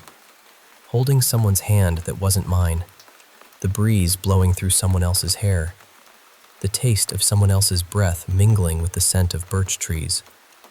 It was like being a passenger in another body, fleeting moments that interrupted my sleep and left me waking in cold sweats, body tense even when my mind was calm. Daniel told me he was experiencing the same. Since we met, these sensations had only intensified. It was like whatever this was had been turned up to 11. So we decided to meet, really meet, and talk about it. We met back at the park near the taco truck where I first saw him. He brought me a milkshake, and at first, I didn't even recognize him. I was still stuck on that strawberry blonde image in my head, not the man sitting in front of me. I shook it off, thinking he probably felt the same way. "We should just go for it," he said suddenly. "Lean into it. See what happens." I looked at him, puzzled. "Like in the dreams," he explained. I stared, trying to connect those words with the man before me. It felt like I could see through him, like the surface was just a mask hiding the true him, the part we'd both recognized but couldn't touch. Without thinking, we raised our hands and pressed them together. In an instant, I was somewhere else, a sunlit meadow in a birch forest, late spring. Morning dew glistened on blue sunflowers surrounding us. I stood next to someone I trusted deeply, feeling safe. The warmth of a familiar hand in mine, like we'd shared 1,000 moments before. But even in that peace, an uneasy feeling lingered. I blinked and was back on the park bench, staring down at the spilled milkshake on the ground. "Did you see that?" Daniel asked. "Yeah," I breathed. "I did." "I think I know where that was," he said. "I've been there." We climbed into his car and drove away, taking a winding dirt road out of the city toward Frog Lake. Instead of turning back toward the main road, he led me down a smaller path to some old log cabins. We were going off-road, but I didn't mind. I felt safe with him. He knew this place, even though I had no idea how or why I trusted that. The road ended abruptly, and we stepped out. Daniel held my hand as we followed an overgrown path into the forest. The pines gave way to birch trees, and the wind whispered through the leaves, tickling our skin. For a moment, I was back in that spring morning, hand in hand, surrounded by the blue sunflowers, symbols of hope, of things yet to come. We were siblings, pure and unbroken. A feather brushed against my nose, and I snapped back to the present. Where had that come from? I don't even want to know anymore, Daniel sighed. I think we have to, I whispered. I know, he nodded. But still. Yeah, still. Some force had led us here, promised that everything would be all right. Someone had lied, though I didn't know who or why. In the dark birch woods, I saw the faint outlines of sunflowers next to the path. Old memories, but no less real. My body itched with tension. The milkshake churned uneasily in my stomach. What had been a mild inconvenience was now consuming my life. But at least I wasn't alone. Something was coming. Truth, perhaps. A harsh truth. We knew the meadow was just around the bend. When it appeared, it took our breath away. The sky opened wide, but the sun was gone, replaced by a pale moon. The clouds that had been white were now heavy and black. This was the place we'd been before. For a moment, I didn't see Daniel.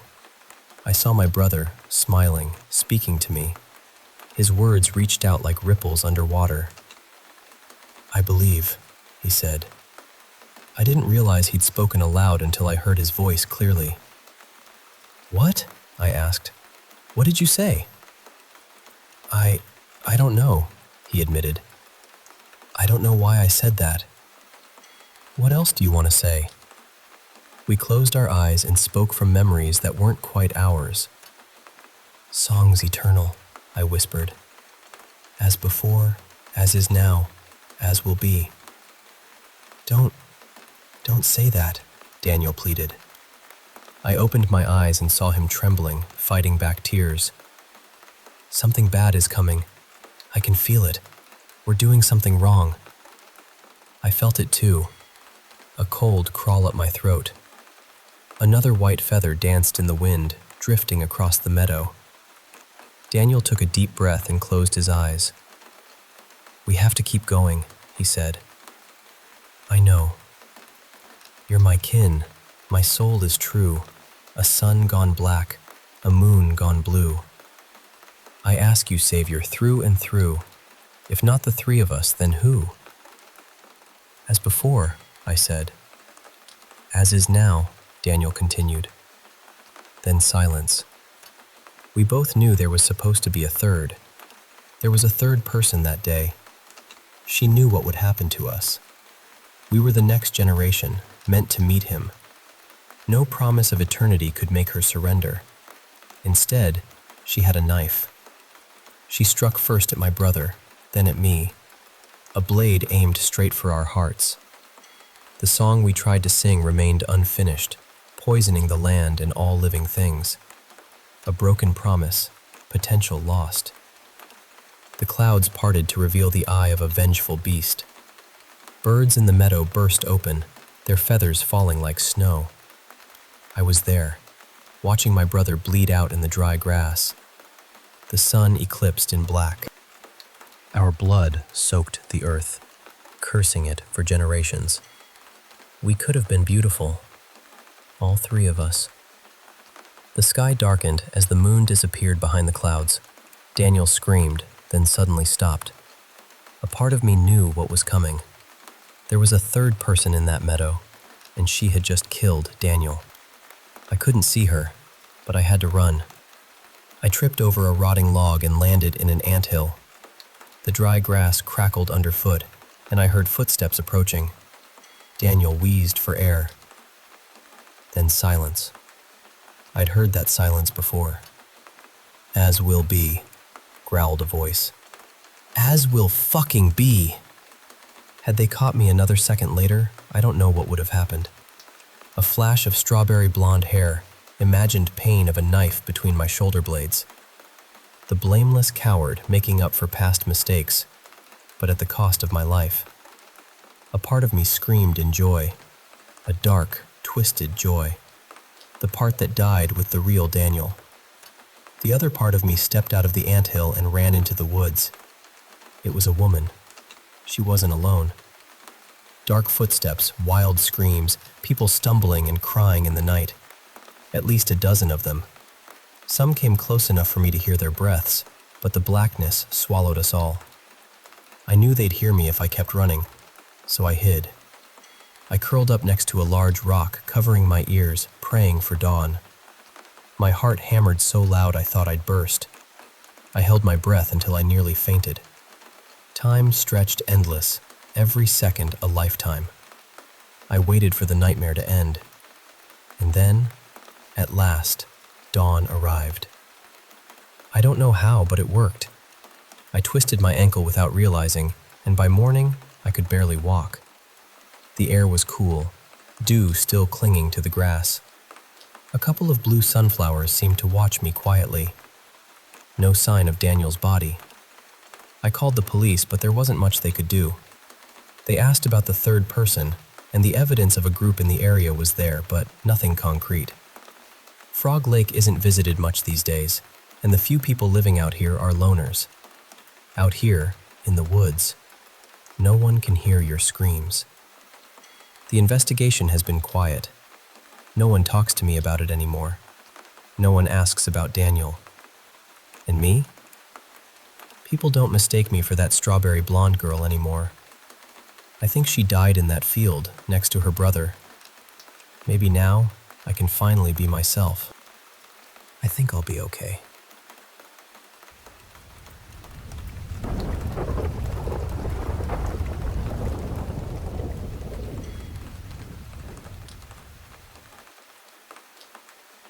Hey, I really need to share something with you. It's been weighing on me for a while now, and I don't quite know where else to turn. So, here it goes. I've been with my girlfriend Daisy for about 3.5 years now. We met online, through one of those dating sites. You know, the kind where people list the quirkiest things about themselves. Well, Daisy had this incredible rubber duck collection. Seriously, she wasn't shy about showing it off. I found it fascinating. So I showed her mine, and somehow, we started dating before we'd even met in person. Crazy, right? But when we finally met, it was like we'd known each other forever. It feels like a lifetime ago now. As time went on, things got serious between us.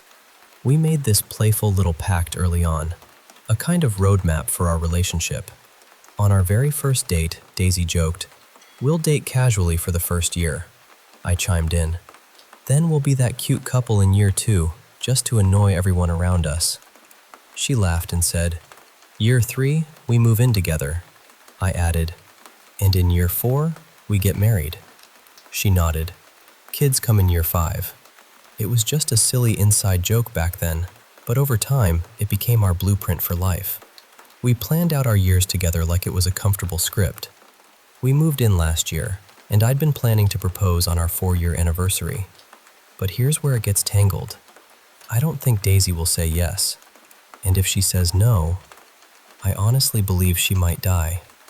I know it sounds insane, but we have to stay together. Let me backtrack a bit to explain why. I'm half American, half Vietnamese. Grew up in a small town called Tomskog in Minnesota, somewhere between Fergus Falls and St. Gall. My parents' story is kind of a love story in itself. My mom, Anita, was backpacking through Vietnam in her early 20s when she met my dad, Vin, who was her guide. When her trip was over, she brought him home with her. Years later, my mom was a nurse at our local high school, and my dad was a firefighter. I was their only kid. Every summer, I'd spend time with my grandmother, Nana, in Binh Chau, Vietnam. She lived by this serene lake, spent her days fishing, listening to the radio, and cooking for nearby restaurants by night.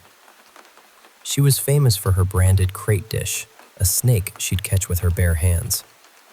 Watching her face down those snakes without flinching was something else. I always felt safe with her.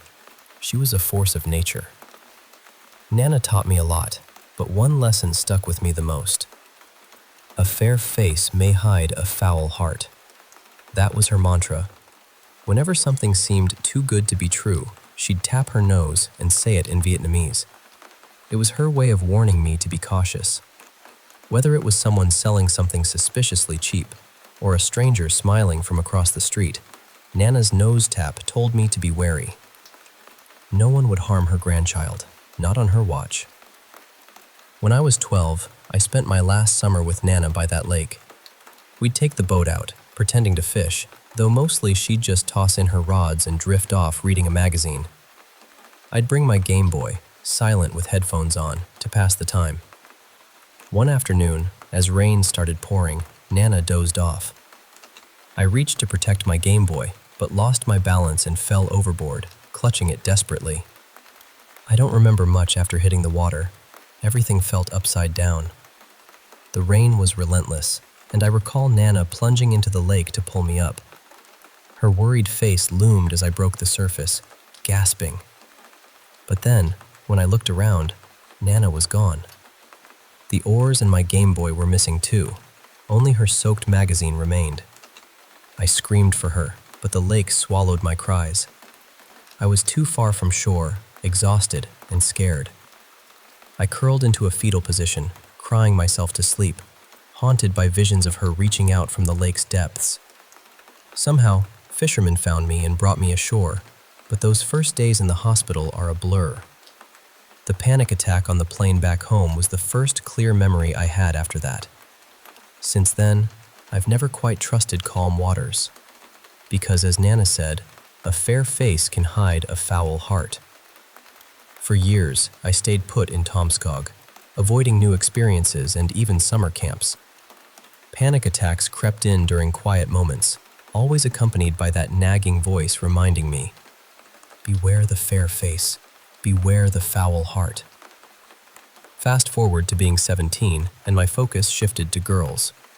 I dated Mary Ann, a year older and planning for university. It was summer love, bright, fleeting, bittersweet. But when we broke up, she left, and I blocked her everywhere to numb the pain. I tried dating others, but nothing felt right. Some women just wanted something from me. Others I couldn't love. Then, when I was 21, my mom had a psychotic episode and died in jail. It crushed me, and I shut down emotionally. I rarely stay friends with exes. Too much history, too many wounds. But Mary Ann haunted my dreams for years, her summer smile glowing warmly even as I struggled to move on. I got my degree in building engineering from Concordia University and started working at an architecture firm. When I met Daisy online at 26, it felt like a fresh start. She became my winter's warmth, the one who kept me going despite everything. But again, it's complicated. Mary Ann died a year after we broke up, in her dorm room. The details are murky. She had lake water in her lungs and severe artery damage. The coroner said cardiac arrest, but her roommate said something chilling. People don't just crawl into their beds and drown. That haunted me. I didn't tell Daisy, afraid of her jealousy. The dreams of summer love twisted into nightmares. I'm always on a bridge, watching a dark lake where droplets rise like reverse rain, tickling my bare feet. Beneath the surface, white stones shift, bodies piled up, writhing like maggots, eyeless faces screaming without sound.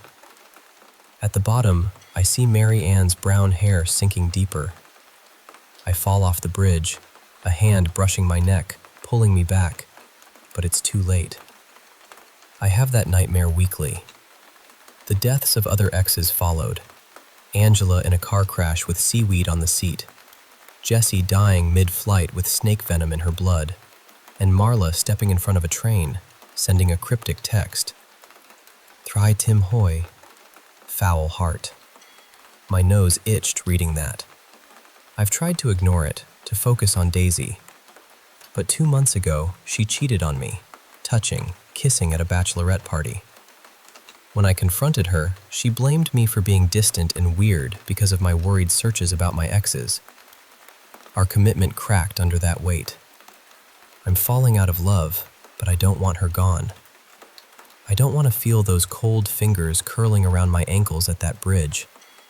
We have to stay together. I have to prove her heart isn't foul.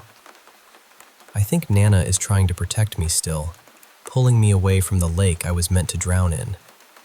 But I don't know if she's causing this or stopping it. Last Wednesday, I woke up to find something in the bathroom sink. An old Game Boy, smelling of mud and seaweed.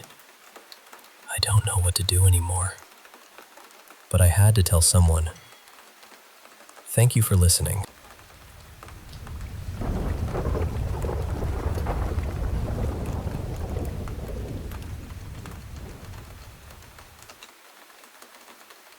So, I was going through a stack of old bed sheets and pillowcases the other day, trying to find something my little girl could take to preschool for nap time. You know, just one of those ordinary little chores that somehow opens a door you did not mean to touch. And then, I found one of her old pillowcases. It was covered in dried blood.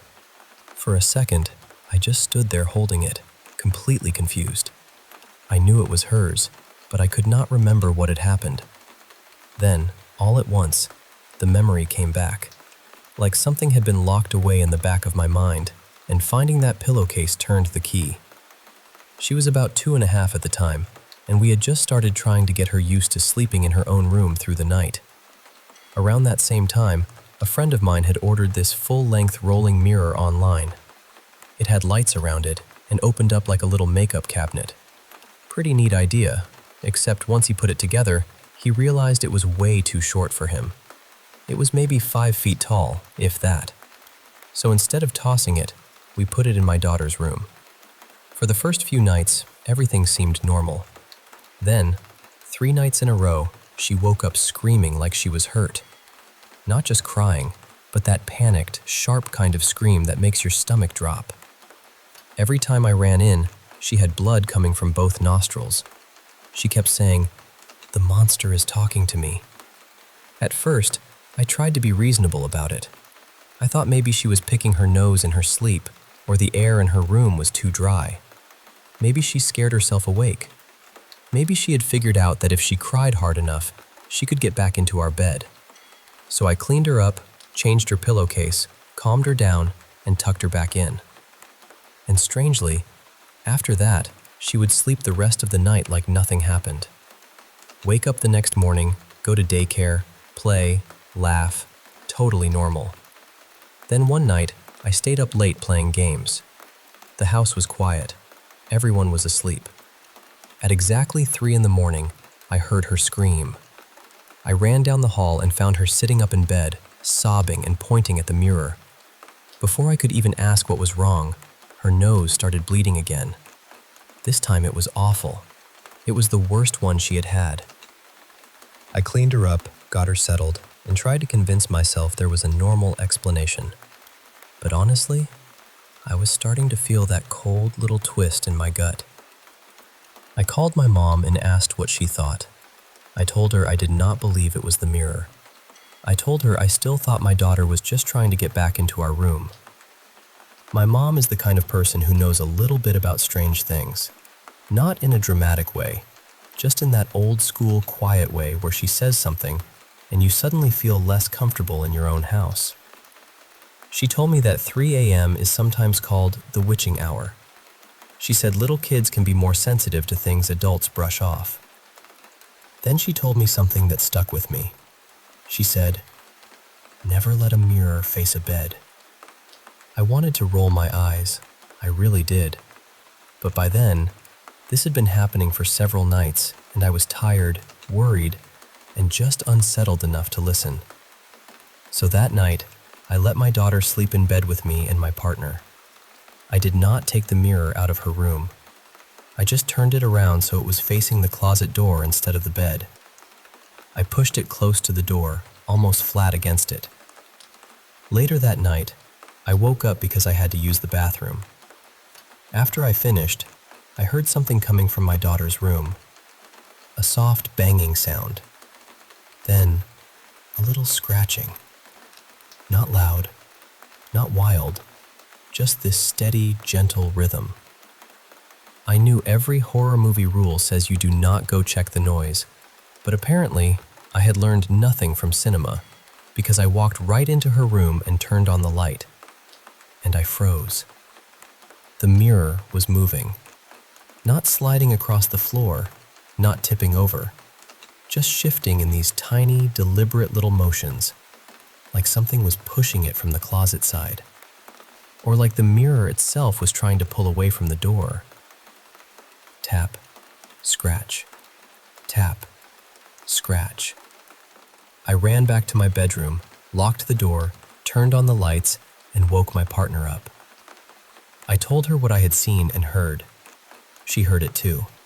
She absolutely refused to go look, which I cannot blame her for. She was also furious with me for waking her up and pulling her into it. She basically said that if something was in the house, she would have preferred to sleep through it and find out never. The noise went on for maybe 5 minutes. Then, it stopped. We checked the time. It was just after 3 a.m. My daughter slept through the entire night beside us.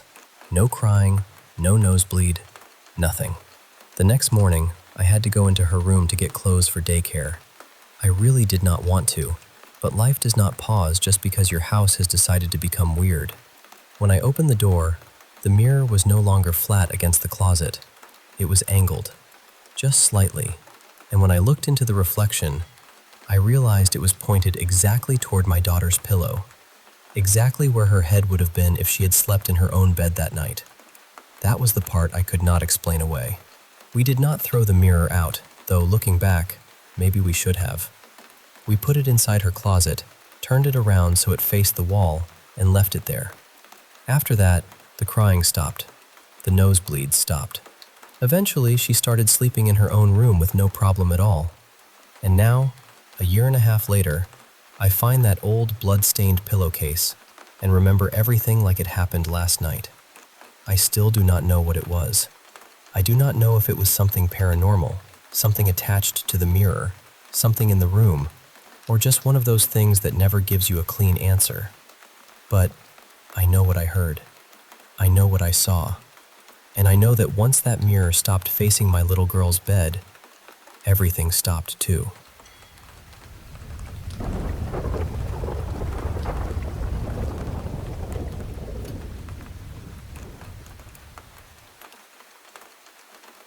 I've held on to this for a little over a year and a half now.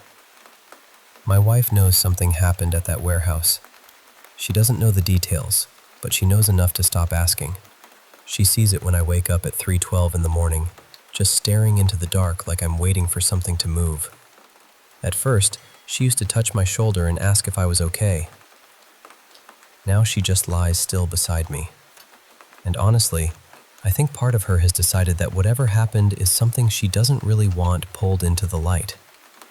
I let her believe that's for the best. Maybe it is. The job was overnight security at a freight storage facility about 20 minutes outside town. Big place. Somewhere around 300,000 square feet, maybe more. The kind of building that felt less like a warehouse and more like a hollowed-out city. Long rows of shelving, concrete floors, loading docks, old inventory stacked in quiet corners nobody visited anymore. At night, it changed. During the day, it was forklifts and voices and backup alarms. But after midnight, it became something else entirely. The dark in there wasn't empty. That's the only way I know how to say it. It felt packed in, heavy, like it had been waiting all day for everyone to leave so it could stretch itself out again. My shift ran from 10 at night to 6 in the morning, 5 nights a week. Nothing complicated. I walked the perimeter every hour and a half, checked doors, made sure locks were secure, wrote down anything strange, and tried not to fall asleep in the little security office by the loading bay. For the first couple of weeks, it was exactly what you'd expect. Boring. I drank terrible vending machine coffee, listened to old radio shows through one earbud, and filled out reports that basically said, "Nothing happened," over and over again. Then the third Monday night came. Technically Tuesday morning, I guess. I was doing my 2 a.m. round and had just passed one of the side exits when I heard footsteps. They were coming from row 19. That was one of the old storage rows toward the far end of the building. Nobody used it much. The lights back there had been flickering since before I started, and half of them didn't work at all. The shelves held discontinued stock, damaged pallets, boxes nobody seemed responsible for anymore. I stopped and listened. The footsteps stopped too. I called out, said I was security, told whoever was there that the building was monitored and they needed to show themselves. Nothing. So I aimed my flashlight down the row. The beam only made it so far. It caught the edges of cardboard boxes, steel beams, plastic wrap hanging from pallets. Past that, everything just disappeared. I stood there for a while, listening. No movement, no voice, no footsteps. I told myself it was probably a raccoon, or the building settling, or my own nerves making music out of silence. I logged it as possible animal activity and finished the round. A week later, same night, same time, same row. Footsteps again. But this time, I noticed something that made my skin go cold. They matched me. When I walked, they walked. When I stopped, they stopped. I stood there with one foot still half raised, barely breathing, and whatever was back in row 19 went completely still at the exact same moment. I remember checking my watch because I needed something normal to look at. 2:08 a.m. I stood there for almost 5 minutes. 5 minutes in a warehouse that suddenly felt too large and too quiet, waiting for something hidden in the dark to make the first move. Then I heard breathing. Not scratching, not pipes, not air moving through vents. Breathing. Slow, careful, controlled. The kind of breathing a person makes when they are trying very hard not to be heard. I called my supervisor, Marlon. He came down from the office, annoyed at first, but that changed when he saw my face. We searched that entire row together, every shelf, every gap between pallets, every corner where someone could crouch. There was nothing there. No person, no animal, no open door, no sign that anyone had been inside. But as we were walking back, Marlon said something under his breath. He said, "Monday night again." I asked him what that meant. He didn't answer. He just kept walking. That was the beginning of the end for me. I stayed another few weeks, but I never worked another Monday night. I called in sick every time. I know how that sounds, but I didn't care. Something about that place had noticed me, or I had noticed it, and I wanted no part of whatever came next. By the end of the month, I quit. No dramatic explanation, no long email. I just told HR the hours weren't working for me anymore. About 4 months later, I saw the guy who replaced me. His name was Nolan, I think. Or maybe Nolan. I only met him once when I came in to drop off my badge. I ran into him at a convenience store off the highway, 2 towns away. At first, I barely recognized him. He looked ruined. Not tired in the normal way. Not rough week tired. It was deeper than that. The kind of exhaustion that settles behind the eyes. The kind that comes from sleeping, but never resting. He recognized me right away. Before I could even say hello, he stepped close, grabbed my sleeve, and asked me one question. "Did it stop for you after you left?" I just stared at him. Then he said, quieter this time, "On Monday nights. Did it stop following you home?" I still think about that. I think about it more than I want to admit. I never went back to that warehouse. I don't drive that road anymore. I moved my family across the state last year and told my wife it was because of a better work opportunity. That wasn't the real reason. The real reason was distance. I needed miles between me and that building.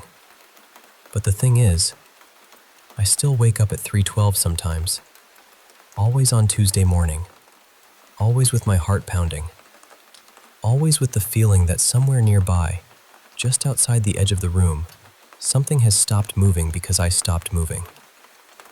I don't know what was in row 19. I don't know why it came on that night, at that hour.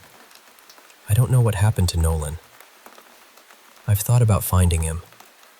I've thought about asking if he's okay. But what would I even say? Hey, did the footsteps ever leave you alone? That sounds insane until it happens to you. So I'm saying this here because I need to know if anyone else has experienced something like it. A job, a building, a room, a road. Something that only happened at a certain time, on a certain day, like it was keeping an appointment. Because I've started collecting stories like mine, and there are more than you'd think. Some things don't explain themselves. They just come back on schedule.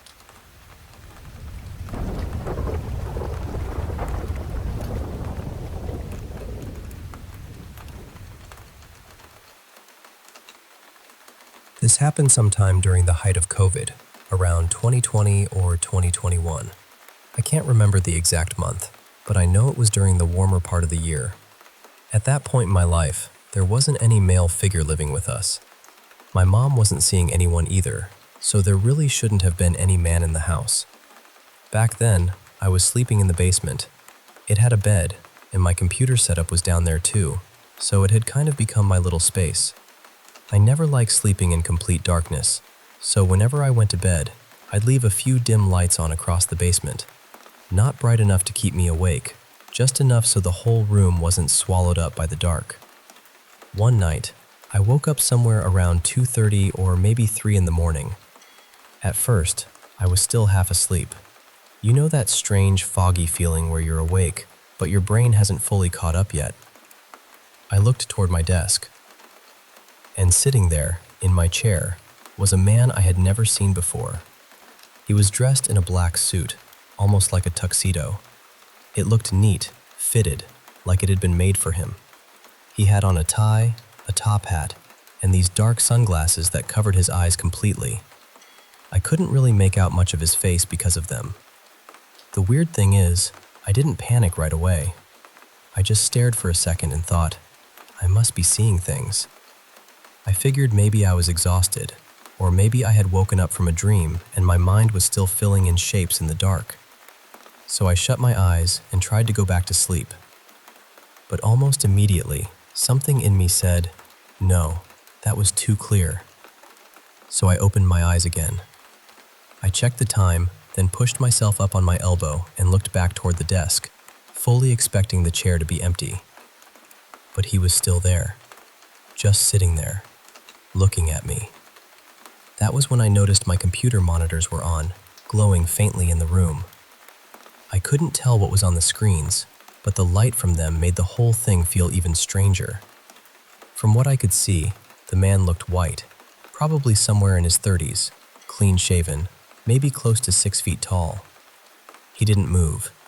He didn't say anything. He just sat in my chair, facing me. And I know this sounds strange, but even then, I still didn't fully react the way I think most people would. I was scared, but it was like my brain couldn't quite accept what I was seeing.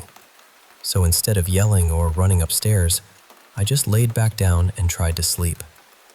Somehow, I actually did.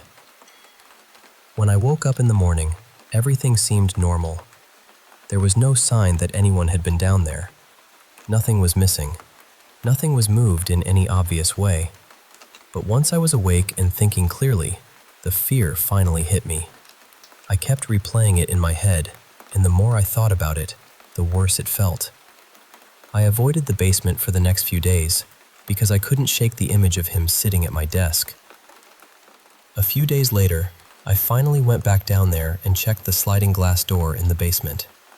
I wanted to see if it had been locked and if the security bar was still in place. The bar wasn't there, and the door was unlocked. Now, it's possible my sister or one of her friends had gone through that door sometime after it happened, so I can't say for sure that it was unlocked that night, but seeing it like that definitely didn't make me feel better. I've told a few people this story since then. One person told me she'd heard of other people describing a man who looked almost exactly like that, from completely different places and backgrounds. Someone else pointed out that if it really had been a break-in, it didn't make much sense. Why would someone come in dressed like that, sit at my desk, stare at me, and not take anything? I still don't have an answer. I've never seen him again, and nobody else in my house ever reported seeing him. But I can still picture him clearly. The black suit, the top hat, the sunglasses, and the way he just sat there in the dark, watching me.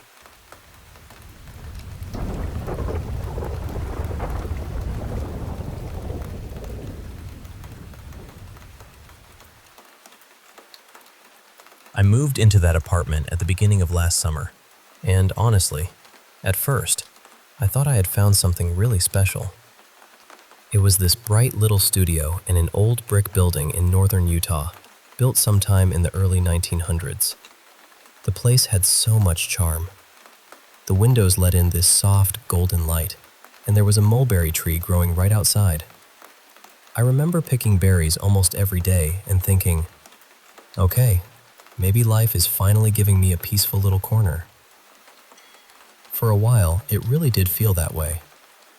But then I started noticing the closet. Every time I opened the closet door, this strange feeling would come over me. Not just uneasiness, but the kind of feeling that makes your body go still before your mind even understands why. I tried to brush it off. The building was old, and I've always been sensitive to energy, so I told myself I was probably just picking up on the age of the place. Then I found this old ironing board built into the wall. When I opened it, it felt like something rushed out at me. I know that sounds dramatic, but that's exactly how it felt. The smell coming from it was awful too, heavy and stale, almost rotten. I sprayed it with perfume, shut it, and tried not to think about it again. But things didn't stop. One day, while I was taking a shower, a face appeared in the steam. I froze. After that, I started showering with my eyes closed because I couldn't stand the thought of seeing it again. Then came the footsteps.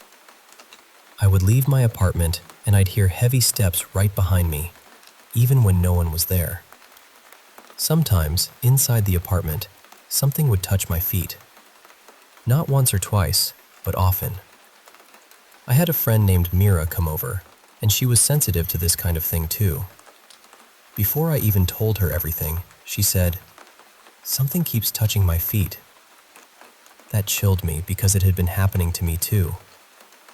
The strange part was that it didn't seem to bother men in the same way. It felt selective, almost personal. Eventually, I asked another friend, a medium named Celia, to come over. She walked through the place and told me she believed there was some kind of open doorway there, something people had messed with before me. She said it felt like a passageway, like spirits were moving in and out whenever they wanted. She told me very clearly, "I don't think you should stay here." But I had just moved in. I had just signed the lease. Leaving wasn't simple. I called the landlord and begged to be released from it. She finally agreed, but she kept my deposit. It was expensive, but honestly, by then, I was desperate. Around that same time, I found out my downstairs neighbor, Jonah, was going through almost the exact same thing. Dishes rattling in the sink, noises at night, strange figures. He had even taken pictures of things he couldn't explain. I don't think I would have believed any of this if I hadn't lived through it myself. I tried everything. I burned sage and Palo Santo. I put salt across the floors. I hung crosses. I prayed. I had a priest come and bless the apartment with holy water. I slept with holy water on my pillow and sprinkled it around myself at night. I made a selenite grid in the four corners of the studio. I washed the walls with Florida water. Some of it helped, but only for a night. Then everything would start again. Someone at a metaphysical shop told me, "Just stop being afraid. Tell them you don't care." So I tried it. I stood there and said, "I don't care." Almost immediately, I felt something scratch my leg. It didn't leave a mark, but it felt angry. Not playful, not curious. Angry. The nights became unbearable after that. Almost every night around 3 a.m., the dishes in my sink would start rattling. I would wake up at the same time every night and then just lie there, exhausted and terrified, unable to fall back asleep. The air would feel chaotic, like people were fighting in the room with me even though I was alone. I would yell, "Stop!" but it never listened. One night, I felt my body floating above itself. It was strange because it didn't feel frightening in the moment. It felt almost peaceful, even euphoric. Something similar had happened to me once years earlier in a hotel in Hawaii, but I still don't really know what to call it. Some people say that's astral projection. I don't know. I only know what I felt. The final breaking point came when I saw something outside my second-story window. It was the middle of the night, around 3 a.m., and there was this pale face outside the glass. It looked almost like someone had thrown a white sheet over their head and climbed a ladder just to scare me. But who would do that? Who could even do that? At the same time, something in the room started pulling at my feet and curling my fingers into my palms. I couldn't understand why anything would want to do that to me. But after that, it started happening night after night. I was barely sleeping. I couldn't function at work. I started telling coworkers what was going on, and some of them didn't believe me. That hurt almost as much as the haunting itself, because I was already exhausted and scared, and then I had to carry the shame of not being believed too. Eventually, one coworker connected me with a group of spiritists. They practiced a Brazilian form of Christianity and said they had dealt with things like this before. I went to their home and they prayed over me and tried to communicate with whatever was attached. During that experience, I saw this horrible, bloody face in my mind. It terrified me. By then, I was falling apart.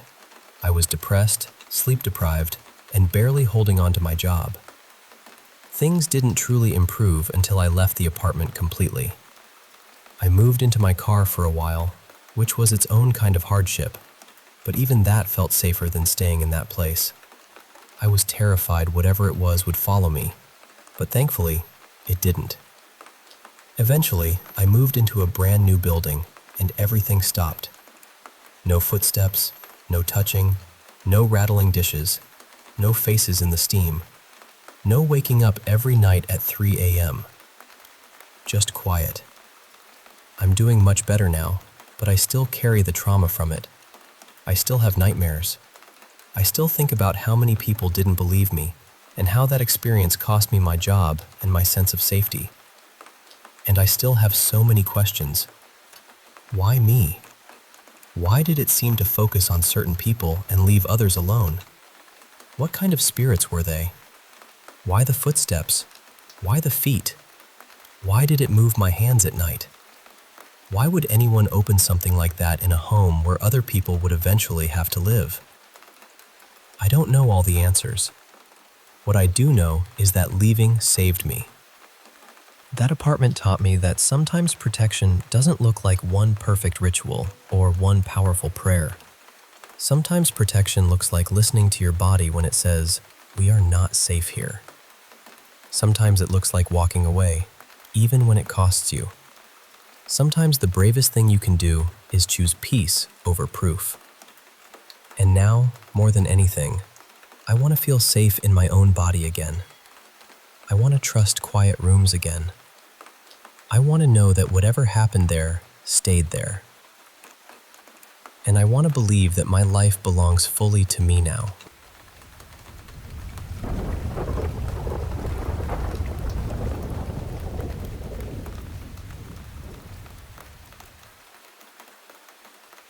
I had just started working security at a property not too far from my apartment.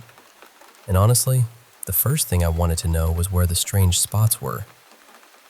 Every site has them. You know, the places people talk about in half jokes.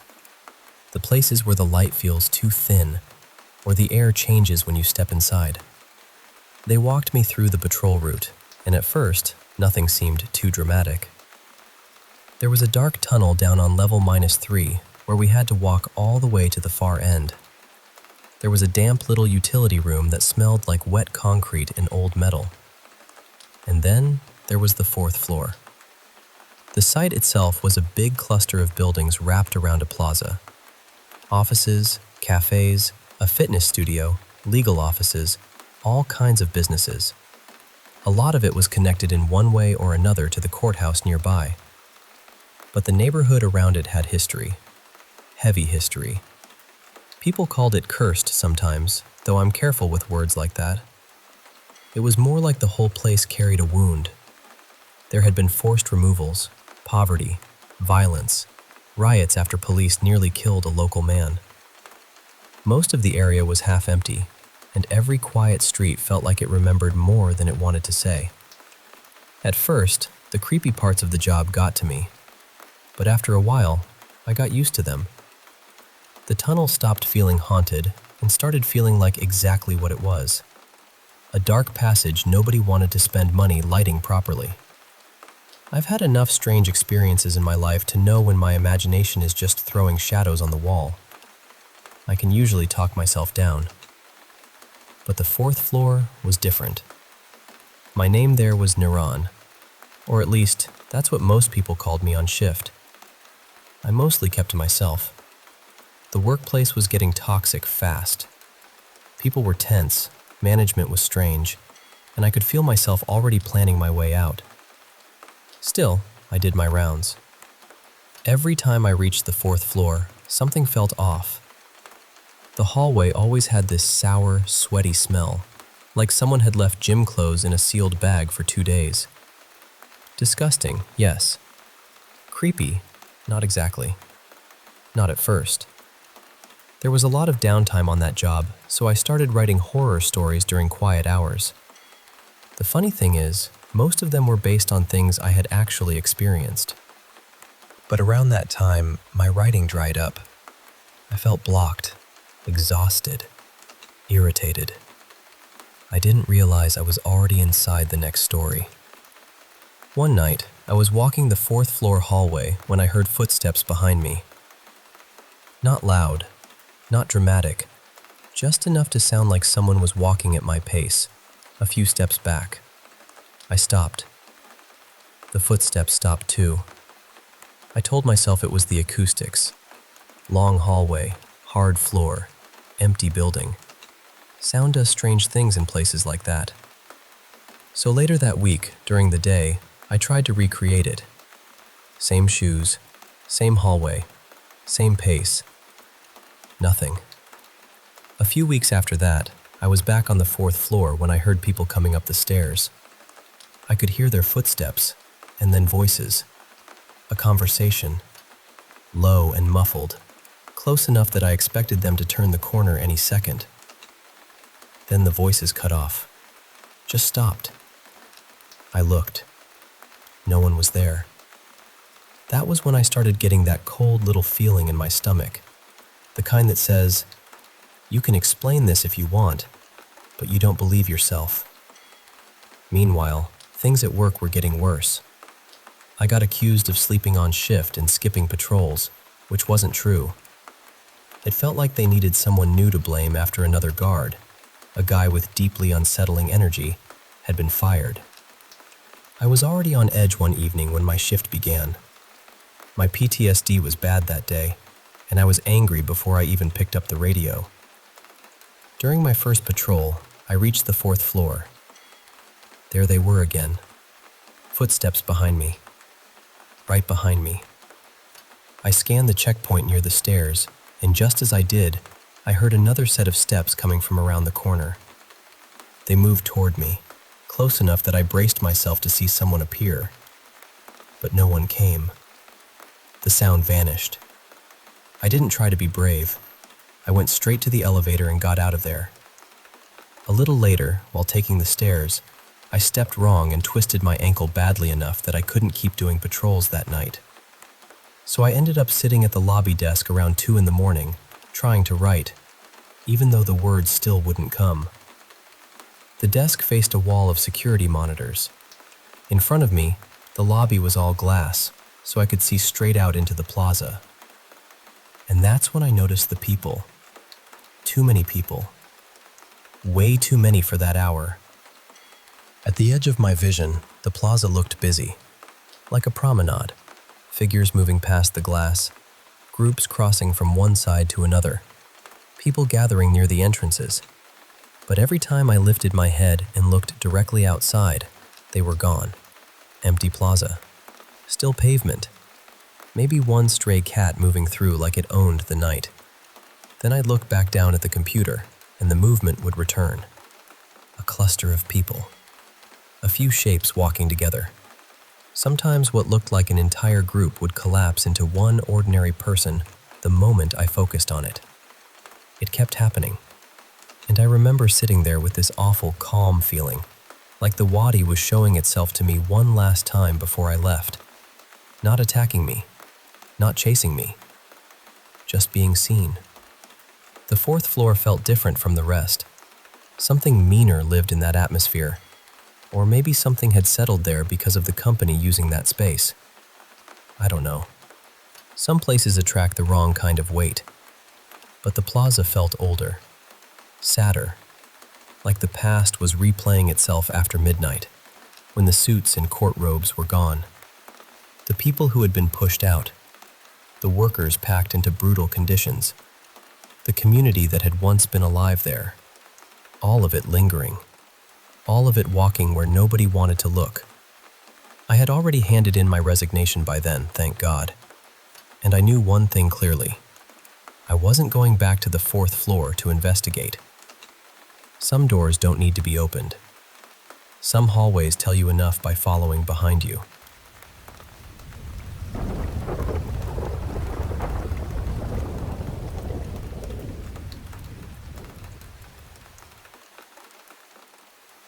Okay, I'm going to try to explain this as clearly as I can, even though I know it's going to sound strange. I don't know whether this is some kind of glitch in reality, something supernatural, or just my mind connecting dots too intensely. But lately, it has been happening often enough that I can't just laugh it off anymore. The earliest thing I remember goes back to elementary school.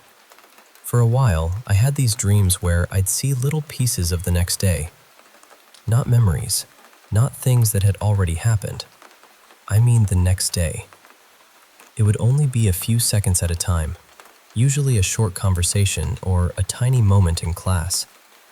But then the next day, it would happen exactly the way I dreamed it. Same words, same voices, same feeling. Eventually, that stopped.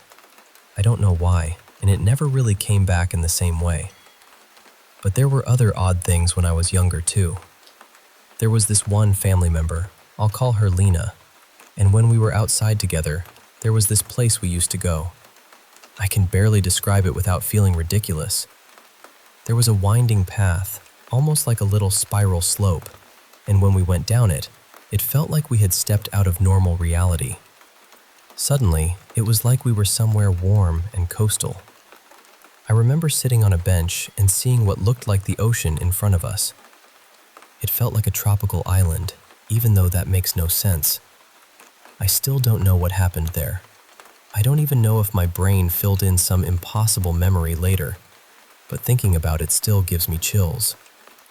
And Lena, the family member who was with me, has always believed that something followed her after that. She used to say there were dark men watching her or trailing her. Maybe that was just fear talking. Maybe it was coincidence. But when I think back on it now, it doesn't feel harmless. Later, when I had my first apartment, weird things continued in smaller ways. I had smart lights, a voice assistant, all the usual stuff. Sometimes, in the middle of the night, everything would suddenly turn on. Lights, devices, the whole little digital circus. At the time, I brushed it off as tech being tech. A glitch, bad wiring, whatever. But now I'm not so sure. Then there were the stories my mother told me. For a while, when I was staying with her, she told me about things she claimed to see at night. Ghosts, angels, figures standing in the room. I never really believed her. I thought maybe she was dreaming, or maybe stress was getting to her. But one story stuck with me. She said something had left a scratch on my younger half-sister's cheek. I didn't see it myself, so I can't say what really happened. But it's one of those things that sits in the back of your mind and waits. And then there are the things that seem to appear right after I think or talk about them. A few weeks ago, I was trying to get a job at a warehouse, and I was talking to an AI chatbot about how I might use protein drinks or snacks during breaks to keep my energy up. Then, the next time I went to my local supermarket, there was suddenly this huge black shelf right near the entrance, completely filled with protein products. And I swear, I had never seen it there before. I know people miss things. I know stores rearrange shelves. But this thing was big, dark, obvious, and right in the front. It felt like reality had quietly placed it there after hearing me mention it. Then things got even stranger. One Thursday night, I suddenly had this overwhelming urge to find 2 old stuffed animals from my childhood. I hadn't thought about them in years. It felt urgent, almost emotional, like I needed to rescue them somehow. I tried to ignore it and go back to sleep. The next day, I went for a short walk, and there, on the side of the road, were 2 stuffed animals. 2. Not 1. 2. One looked like one of those popular monkey plushies people were obsessed with for a while, and the other was a yellow tiger that reminded me of a plush someone had shown me months earlier. I just stood there staring at them, because what do you even do with that? It felt too specific to be random. After that, I felt pulled to keep walking, and somehow, all the anxiety and tension I'd been carrying for weeks just lifted. Nothing dramatic happened. No revelation. No lightning bolt. I just walked through the city, and suddenly I felt normal again. Saturday was quiet, but Sunday really got under my skin. I started a brand new game in The Sims 4. Fresh character, fresh save, nothing unusual. And the very first thing my sim did was pick up a book. The title was something like Mara and the Increasingly Impossible Chain of Coincidences. That alone would have been weird enough, but the character's name in the book was basically a blend of my real first name and a fictional name I made up almost a year ago. I just sat there staring at the screen, because at some point, "that's weird" stops being enough of an explanation. And then last night, a podcast I listened to released an episode about WALL-E. Almost at the exact same time the notification came through, I was watching an episode of The Simpsons that had a WALL-E parody in it. Again, maybe it's all coincidence. I know that. I really do. But sometimes, even the weather seems to shift around my plans. Not always. Not in some perfect, magical way. Just enough that I notice. Enough that I start wondering whether my thoughts are somehow lining up with the world around me, or influencing it, or being reflected back at me. And I know how wild that sounds. I know stress can make the mind search for patterns. I know anxiety can make coincidences feel meaningful. I know there are probably ordinary explanations for some of this. But the stuffed animals were real. I touched them. The shelf in the supermarket is real. It's still there. The game, the podcast, the show, the timing. All of that happened. So I don't think I'm hallucinating. I just don't know what I'm experiencing. Maybe it's nothing more than a strange run of coincidences. Maybe my brain is overwhelmed and assigning meaning where there isn't any. Or maybe there's something about reality that I don't understand, and lately it's been tapping on the glass. I don't know, but I'm starting to feel like the world is responding to me in ways it shouldn't. And honestly, After the past few days, I don't know how I'm supposed to ignore that.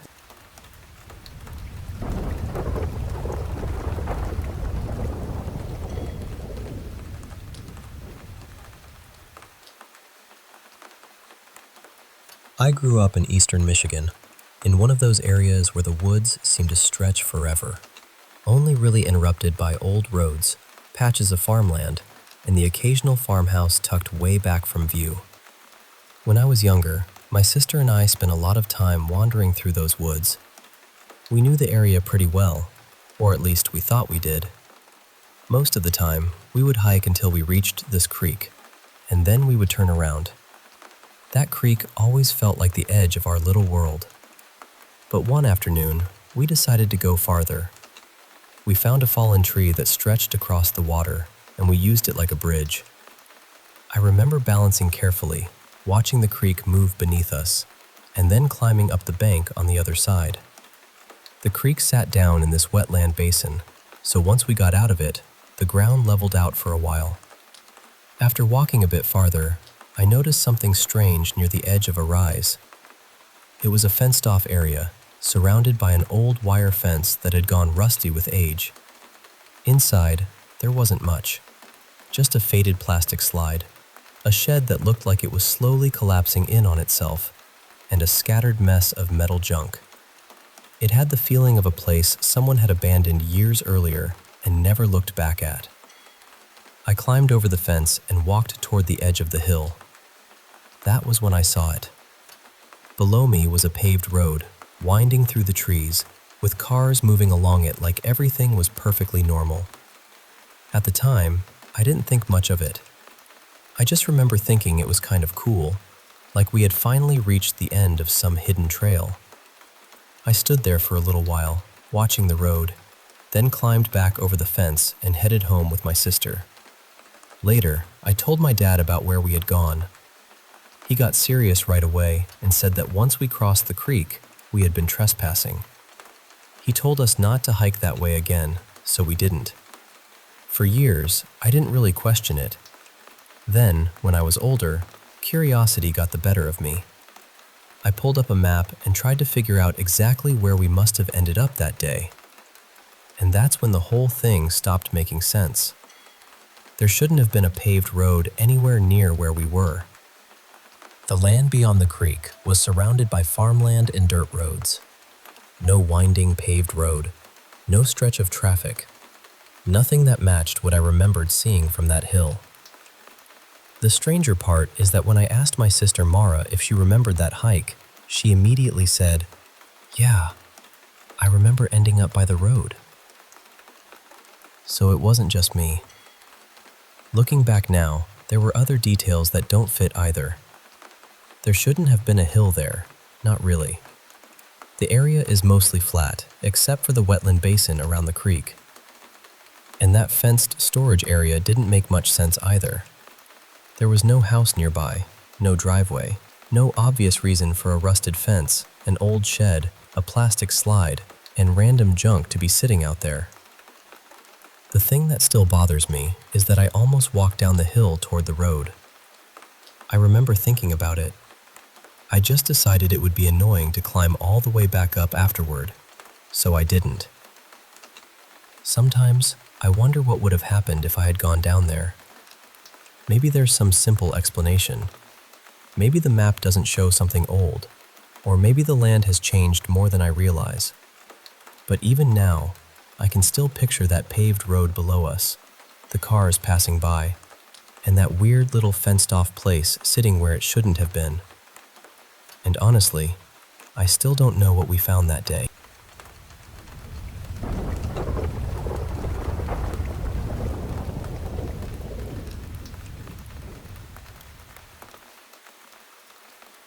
A little bit of backstory. Back in February, someone in my family passed away. It happened so suddenly that I still don't think any of us have fully caught up with it. One moment, he seemed fine, healthy, just part of the normal rhythm of life. Then, almost without warning, he was gone. And lately, as the funeral arrangements have been coming together, a few strange things have started happening around the family. Not dramatic, not movie scene dramatic. Just small things, odd things. The kind that make you pause and wonder whether you're imagining connections or whether something gentle is trying to get your attention. My brother, for example, has suddenly been hit with this almost compulsive urge to clean cars. Now, he's always liked detailing cars, so it's not completely out of nowhere. But this has been different. He's gone all in, buying new gear, polishing everything, cleaning any car he can get his hands on. He did my car, and he doesn't even like my car. Then he did my dad's car. Then he went and cleaned my dad's old coupe, which doesn't even run anymore. And the family member who passed, I'll call him Lenny, was really into cars too. He was the type who liked them kept spotless. Clean paint, tidy interior, everything looking looked after. So seeing my brother suddenly pick that up so strongly feels strange. Almost like that little piece of Lenny got passed along somehow. Then there's my mother. A few days ago, she had a dream about him. After that, she suddenly wanted a chair for the porch. She wanted to sit outside, just be out there for a while. And what makes that even stranger is that I'd been feeling almost the exact same pull. For me, it was a rocking chair. Specifically, a rocking chair, and for some reason I kept picturing myself wearing bib overalls while sitting in it. The rocking chair thought actually started about a week before Lenny died, but the porch feeling came after. That's not really like me. I'm usually more drawn to the water. I've always thought of myself as more of a sea person than a land person. Sitting on a porch, rocking away like I belong there, isn't normally the kind of thing that calls to me. But lately, it has. And then last night, something else happened. There's this boxed deck of playing cards in my room. It's been sitting on the same shelf for years, resting against a tankard. Nothing special, just one of those objects that becomes part of the room because it's been there so long. Out of nowhere, the cards fell. No one touched them. Nothing bumped the shelf. They just dropped. The first thought that came into my head was, "Did you do that?" Then I thought, do something else. But nothing else happened. The strange part is where the cards landed. They fell right beside a pair of headphones. I don't know what connection, if any, the playing cards have. But Lenny was a DJ, so the headphones immediately stood out to me. And these weren't just any headphones either. They were my good ones, the kind that wouldn't look too out of place in a radio studio. They haven't been working for the last few weeks because the cable went bad, but I don't think that part means anything. Those cables break on me about once a year anyway. Still, I keep thinking about it. Maybe I'm connecting dots that don't actually belong together. Maybe the car cleaning and porch sitting could be explained by the weather getting nicer. Maybe grief makes ordinary things feel charged with meaning. But even knowing that, I can't quite brush it off. It all feels too strange, too specific, too quietly timed to ignore.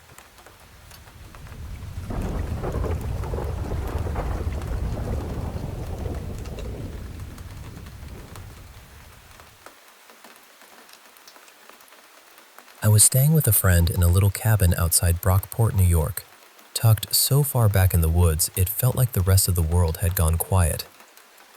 One evening, we decided to take my dog, Lila, for a walk around the property. She's a German Shepherd and livestock guardian mix, so she's not exactly the type to get nervous over nothing. If Lila starts acting strange, I pay attention. We followed a creek that ran through the property and eventually led out toward the road. There was also this narrow little stream branching off from it, running alongside the street. By the time we got there, the light was starting to fade, but we kept walking for a bit. There were guardrails on both sides of the road where the creek passed underneath. We crossed over to look at the other side, but Lila really did not want to leave that spot. She kept hesitating, looking around, almost like she knew something was off. Eventually, we crossed back over and walked along the stream for a few more minutes. It was getting darker, so we decided to head back to the cabin. And that's when we saw it. Leaning right up against the guardrail, on the side of the road we had already been on, was this muddy little pink kid's bike. It looked like one of those old Barbie bikes, completely rusted, peeling, and caked in dirt, like it had been sitting in the creek for at least a year. The problem is, it absolutely had not been there 10 minutes earlier. We would have seen it. We were standing right there. Lila would have noticed it too. And if someone had dragged it out of the creek while we were gone, we definitely would have heard them. There was no sound, no person, no splash, nothing. We had looked along the creek. We had walked by that guardrail. That bike was not there. I keep trying to come up with a normal explanation, but I can't. The way Lila was acting, the timing, the fact that the bike looked like it had just been pulled out of the water, even though nobody was around, all of it still makes my stomach tighten a little when I think about it. So honestly, I don't know what happened. I just know that 1 minute that road was empty, and the next, there was a ruined child's bike leaning against the guardrail like someone had quietly placed it there for us to find.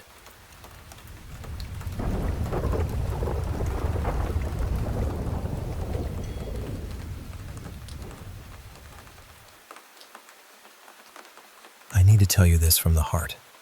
For a long time, my life looked like something people would only believe if it was written into a film. I spent 5 years training at the police academy, and after that, I worked for another 5 years as a police officer. On paper, it sounded respectable, stable, sensible. But deep down, I knew I was living someone else's idea of my life. My real love has always been music. I taught myself how to play the piano. I taught myself music production. Honestly, once I care about something enough, I can sit with it, study it, struggle with it, and eventually find my way through. That has always been one of my gifts. But my mother had a different plan for me. She was a beautiful woman, and I think when she was younger, that beauty shaped the way she saw the world. She made choices that left her struggling.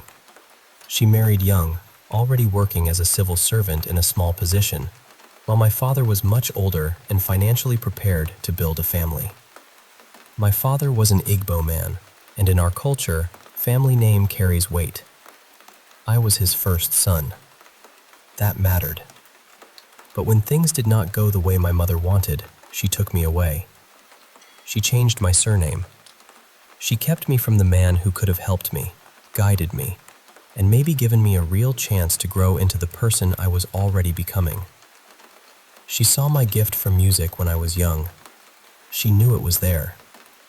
But even though she did not have the money to support it, she still refused to let my father into my life. Instead, she remarried a man who could barely keep himself steady, let alone help build a home. But he gave her what she wanted: control. In that house, I suffered. I was neglected. I walked long distances to the cheapest schools we could find. I wore torn uniforms. I learned early how to shrink my needs so other people could pretend everything was fine. That marriage eventually ended too, but by then she had 4 more children to take care of. After secondary school, I started working in a photo and video studio. I had a plan. I wanted to learn practical skills there, earn some money, and use that money to support myself through university, or, at the very least, push my music forward. I was young, full of energy, and trying to create a path for myself. Then my mother stepped in again. She knew I was not built for a locked-up life. She knew I was someone who wanted to create, move, explore, and breathe. But she pushed me toward the police academy anyway. At first, I refused. Then she threatened not to support me in any other school. I still refused. For months, she ignored me. Then she came back, not with love, but with guilt. She asked me if I would not do it so I could help her train my sisters in school. And that broke something in me, because their father was alive. His family could have helped if she had allowed them in, but she wanted to carry everything alone, or at least look like she was carrying everything alone. So instead of letting me follow the gift that was burning inside me, she used responsibility like a chain around my neck. I entered the police academy. For 5 years, I was separated from normal life. The training was harsh. It stripped people down. It felt less like preparation and more like being locked away from myself. Then I worked another 5 years as an officer, wearing a uniform that never truly felt like mine. The first time I told my mother I could not keep carrying everything for her, she turned cold. She ignored me, even on my birthday. That silence told me more than her words ever could. Now, we do not talk. And I have finally quit the job. The day I left, I did not drive home in defeat. I drove straight toward the music center of my country. I drove toward the dream I had buried for years. I drove toward the life I believe my father would have helped me build, if only he had been allowed to know me. I cannot get those years back, but I can still choose what happens next. And this time, I am choosing my music.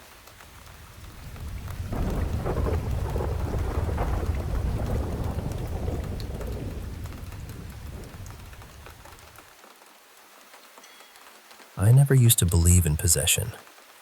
I mean, I'd hear people talk about it and I'd think, no, that's movie stuff. And if it were real, wouldn't it happen to someone far away from church? Or someone who never grew up around Catholic prayers and holy water and all of that? But lately, I don't know. I think my roommate Marla might be the one person who could make me believe. She's tiny, barely 5 feet tall, if that. But somehow, when she walks through the apartment, it sounds like furniture is being dragged across the floor. Every step lands heavy. The walls almost seem to answer her. And the strangest part is, she never seems sore, never complains about her feet or her knees. She just keeps stomping, fast and hard, all day. And she never stops talking. I don't mean she's chatty. I mean she talks constantly. Sometimes I'll be in my room and it sounds like there are 3 or 4 people in the living room having a loud conversation. Different tones, different rhythms, different voices. But when I go out there, it's only her. Just Marla, standing there, talking to herself in all those voices. Most of the time, her voice goes high and quick, like a cartoon sped up too fast. Then, out of nowhere, it drops into this low, rough sound, almost like a growl, but also like she's speaking while breathing in. When she does that, she won't look at anyone. Her eyes drift around, and whatever she says barely makes sense. One time I was trying to have a normal conversation with her, just something about the kitchen, I think. Then her face changed. Her shoulders pulled up, her arms twisted in this stiff, unnatural way, and in that deep, breathy growl she said, "She's a viper." Slowly, like every word had crawled out of her. Her eyes moved side to side the whole time. I just stood there, because what do you even say to that? When she isn't talking, she's yelling. When she isn't yelling, she's making some other noise. Humming, laughing, squeaking, singing, growling, slurping ice, sucking on candy so loudly I can hear it from my room. There is never quiet. The apartment is always full of her somehow. And she is mean. Not just difficult, not just rude. Mean in those little ways people use when they want you to know they hate you, but still want to pretend they didn't technically do anything. I left my shampoo and conditioner in the bathroom once. They were expensive too. She used nearly half of both bottles. Then she squeezed them while closing the caps, so the bottles stayed dented in. almost like she wanted me to see exactly how much she had taken. After that, I stopped leaving them in the bathroom. That set her off. For 3 days, I heard her yelling, "Get out, you bitch! Get out!" in every one of those voices. High, low, whispery, growling, all of it. Then I made another mistake. I left bleach in the bathroom, along with some laundry. You can probably guess what happened. She poured bleach on my clothes and didn't even bother putting the cap back on the bottle. Just left it there like a little trophy. The worst part is, she seems proud of it. Proud of being impossible to live with. Proud of scaring people. Proud of turning the whole apartment into a place where I can't relax, can't sleep properly, can't even walk to the bathroom without feeling like I'm entering some kind of trap. I know how this sounds. I know it sounds dramatic, but I don't know what to do. I don't have the money to move right now. I wish I did. I really, really wish I could pack a bag and get as far away from her as possible. Because Marla doesn't think anything is wrong. In her mind, I'm the problem. I'm the intruder. I'm the one who needs to leave. I just needed to say it somewhere. So there it is.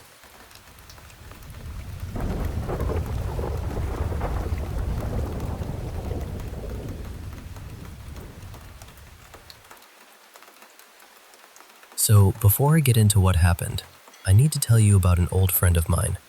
I'll call her Jay.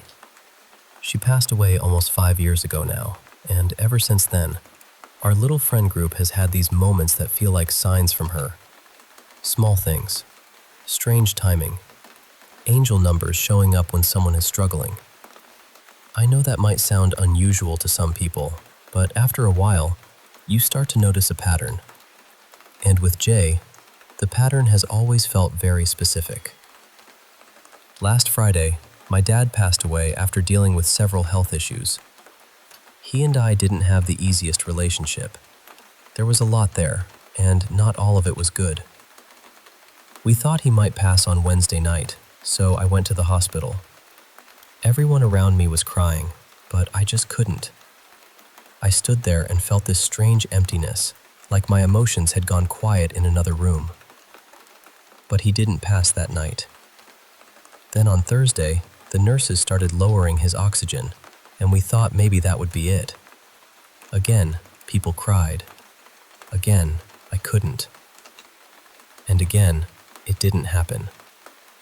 On Friday, around 1:30 in the afternoon, my brother texted me and told me my dad was gone. I left work and drove straight to the hospital. When I pulled into the parking lot, I looked at the clock. It was 2:22 p.m., and at that exact moment, Light by San Holo was playing. That made me smile a little. Whenever I'm going through something heavy, Jay has this way of sending angel numbers over and over throughout the day. At least, that's how it has always felt to me. So when I saw 2:22 with that song playing, I just had this quiet feeling that she was there with me. I went inside the hospital. I did shed a tear that time, but I still couldn't really cry. That night, family members and old family friends came over to the house.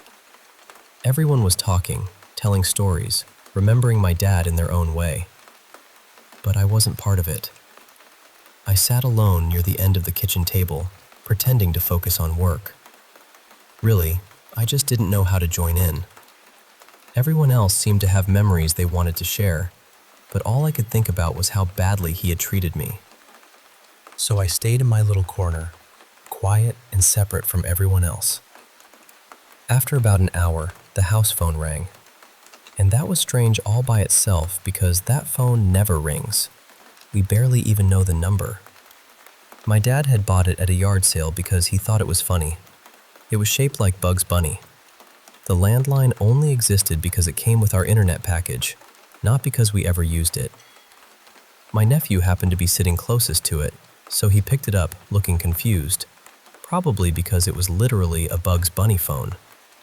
He put it to his ear, listened for a second, and then hung up. No one was there. A few seconds later, it rang again. This time, I looked up. Right next to the phone, I saw the clock. It was 10:10 p.m.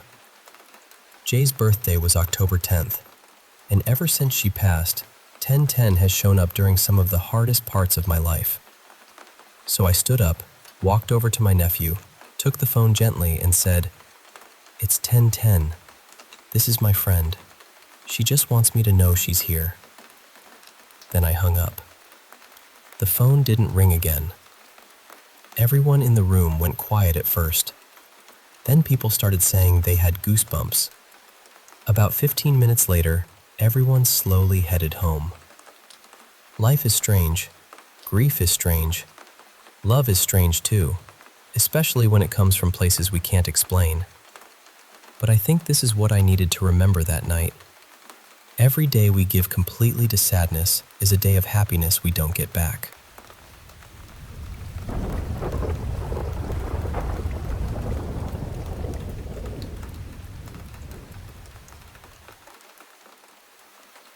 You know, where I'm from, people talk about all kinds of spirits. Some are harmless, some are restless, and then there are the darker ones, the kind people whisper about when they mention jinn. This story is about a girl named Jaki. Jaki was very beautiful, and honestly, she knew it. She had long, thick hair that she loved more than anything. She would stop in front of mirrors, windows, even dark glass, just to look at herself. Her family used to tell her, "Don't be so caught up in your own reflection. It's not good for you." But she never listened. She could spend almost an hour brushing her hair, not because it needed that much care, but because she loved watching it fall over her shoulders. One summer, Jaki went with some friends to a wedding in a small village. It was far from the city, surrounded by old trees and empty fields. The older women there warned the girls, "At night, especially in unfamiliar places, tie your hair up. Don't leave it open." They believed loose hair could attract things you could not see. But Jaki laughed it off. She said she didn't believe in stories like that, and she wasn't going to ruin her look just because people were afraid of shadows. That night, she danced, smiled, and moved through the wedding with her hair flowing behind her. For a few days after she came home, everything seemed normal. Then, slowly, she started changing. Her eyes looked tired all the time. She stopped talking much. She became angry over small things, and sometimes she would sit alone, smiling at the mirror as if someone inside it was smiling back at her. Her family asked what was wrong, but she snapped at them. She didn't want to eat. She didn't want anyone near her. And whenever her mother prayed or mentioned God, Jaki became furious. She would scream, curse, and throw things. Her mother became terrified. One morning, she went to Jaki's friends and cried, "What happened at that wedding? Did someone give my daughter something? Did someone do something to her?" The friends were frightened, but not completely surprised. They told her, "Auntie, we warned her. Everyone told her to tie her hair, especially in that village, but she refused." Jaki's mother didn't waste time. She went to her sister-in-law, and together they found a man known for dealing with spiritual problems. When the man entered the house, Jaki started laughing. Not normal laughter, cold, mocking laughter. She looked at her mother and said, "You brought this fool here for me?" The man asked her questions, but she only laughed harder. After a while, his face changed. He told the family, "This is not an ordinary spirit. I can't handle this. You need someone who deals with jinn." He gave them names and warned them not to leave Jaki alone outside. He told them to lock the doors because whatever was inside her might try to run. The next day, another medium came with an exorcist. The moment he stepped inside, he understood what they were facing. But Jaki was nowhere to be found. They searched the house, calling her name. Finally, after prayers and warnings, she came out from a dark corner, furious. She cursed her mother. She cursed her aunt. She kept saying they were trying to separate her from the only one who truly loved her. The medium asked for the spirit's name, but Jaki refused to answer. She said, "He loves me. He's the only one who understands me. Everyone else told me to hide my beauty, but he saw it. He chose me." That's when the medium told her mother something heartbreaking. He said, she allowed him in. Maybe she didn't understand what she was doing, but she accepted him. And when a person accepts something like this willingly, it becomes much harder to remove. Her mother begged. She cried and said Jaki was her only daughter. She said she couldn't watch her child disappear like this. So they tried. They prayed. They reasoned with Jaki. They told her this was not love. They told her something was feeding on her weakness, her pride, her loneliness. But Jaki would not listen. She was young, stubborn, and convinced that everyone was jealous of her. She believed the jinn loved her because he praised the very thing everyone else warned her about. Before they stopped, the medium asked the spirit one last question. Why her? And through Jaki, the spirit answered, I was sitting in a tree. I was not looking for anyone. Then I smelled something sweet, and I followed it. I saw her hair open in the night, moving in the air. I touched the ends of it, and through that, I entered her. It only took a few days to make her believe I loved her. Now she belongs to me. After that, the medium told the family there was nothing more he could promise. He gave Jaki's mother something to tie around her wrist so she would not harm herself or others. Soon after, Jaki's mother left the town with her. People said she moved back to a quiet village, somewhere isolated, where she could keep her daughter away from people and still care for her. Nobody really knows what happened to Jaki after that, but in some families, they still tell girls the same warning at night. Tie your hair in unfamiliar places.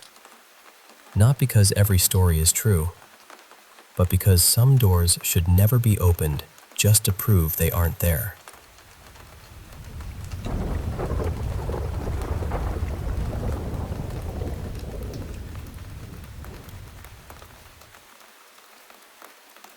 I've never really said this out loud before, but I keep wondering if anyone else has ever felt something even close to it. When I was little, maybe around 5 or 6 years old, my family spent a lot of time in my grandmother's old holiday home near Knysna, South Africa. It was one of those 2-story houses that felt much bigger when you were a child, full of quiet corners and wooden floors that seemed to remember every footstep. My brother and I shared a bedroom back then, and we had a bunk bed. I always slept on the top bunk. That was my little kingdom. And when nobody else was home, I used to do something kids probably shouldn't do. I'd climb up onto the top bunk and jump off. But the strange thing is, I never remember landing the way I should have.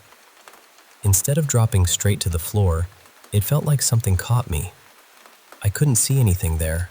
There were no hands, no shape, no person, nothing I could point to. But I could feel it. It was like an invisible pressure underneath me, holding me up before I could hit the ground. And then I'd start moving. The closest way I can explain it is that it felt like I was swimming through the air. I would move my arms and legs the way a kid doggy paddles in a pool, except there was no water, and I wasn't falling. I was floating, or being carried. I'm honestly not sure which word fits better. I remember drifting from room to room like that, completely alone in the house. If I wanted to go up the stairs, I didn't climb them. I sort of paddled upward, like something I couldn't see was lifting me and helping me along. This didn't just happen once.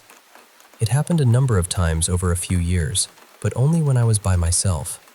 Never when my parents were home. Never when my brother was nearby. Only in that private, quiet pocket of childhood where everything felt possible. Back then, I didn't think too hard about it.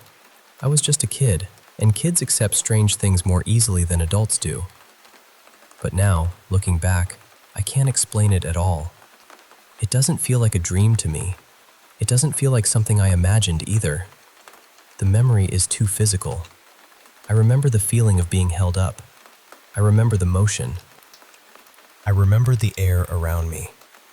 I've kept it to myself for years because I know how it sounds. It sounds impossible, maybe even ridiculous. But that's what I remember. And I'm genuinely curious now. Has anyone else ever experienced anything even a little bit like that?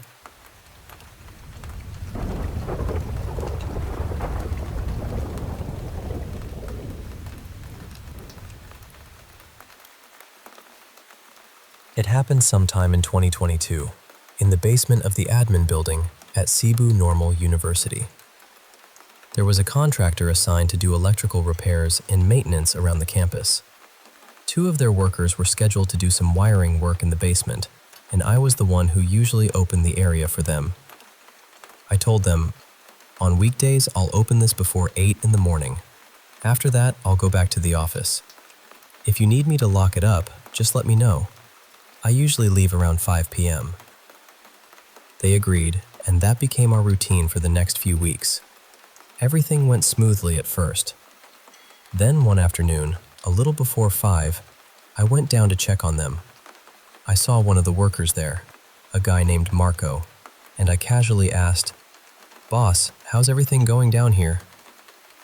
He looked at me for a moment and asked, "Sir, what is this basement really?" I asked him what he meant. That's when he told me that during their first few days, there were only 2 of them working down there. One of them was assigned to another section, while Marco was working in a far corner, drilling through the wall for some wiring. While he was drilling, he suddenly heard loud banging on a door nearby. Not just a small knock, but heavy banging, like someone was hitting it hard or kicking it from the other side. So he stopped drilling. The banging stopped too. When he started drilling again, the banging came back. That was when he got scared. He left his area and went straight to his coworker. But before he could even explain properly, his coworker told him he had also been feeling strange. He said that while he was working, it felt like someone was standing right behind him, very close, almost breathing over his shoulder. But whenever he turned around, no one was there. After that, both of them went upstairs and reported it to their team leader. From then on, they decided not to work in pairs anymore. They made sure there were always at least 4 of them in the basement, and they stayed close to each other while working. That explained why I kept noticing that they were always moving around as a group whenever they were assigned down there. I just tried to lighten the mood and joked, maybe it's because that basement was used as a Japanese garrison during World War II. They say many Filipino soldiers died there. Then I added, maybe that's also why the ceiling feels so low. I told them, next time, bring a small radio or play some music so it doesn't feel too quiet down here. Maybe whatever's there was just testing you because you were new. We all laughed after that, though I could tell they were still a little uneasy. But after those first few days, they said they never experienced anything like it again. No more banging, no more strange presence behind them. It was almost as if the basement had already decided they were allowed to stay.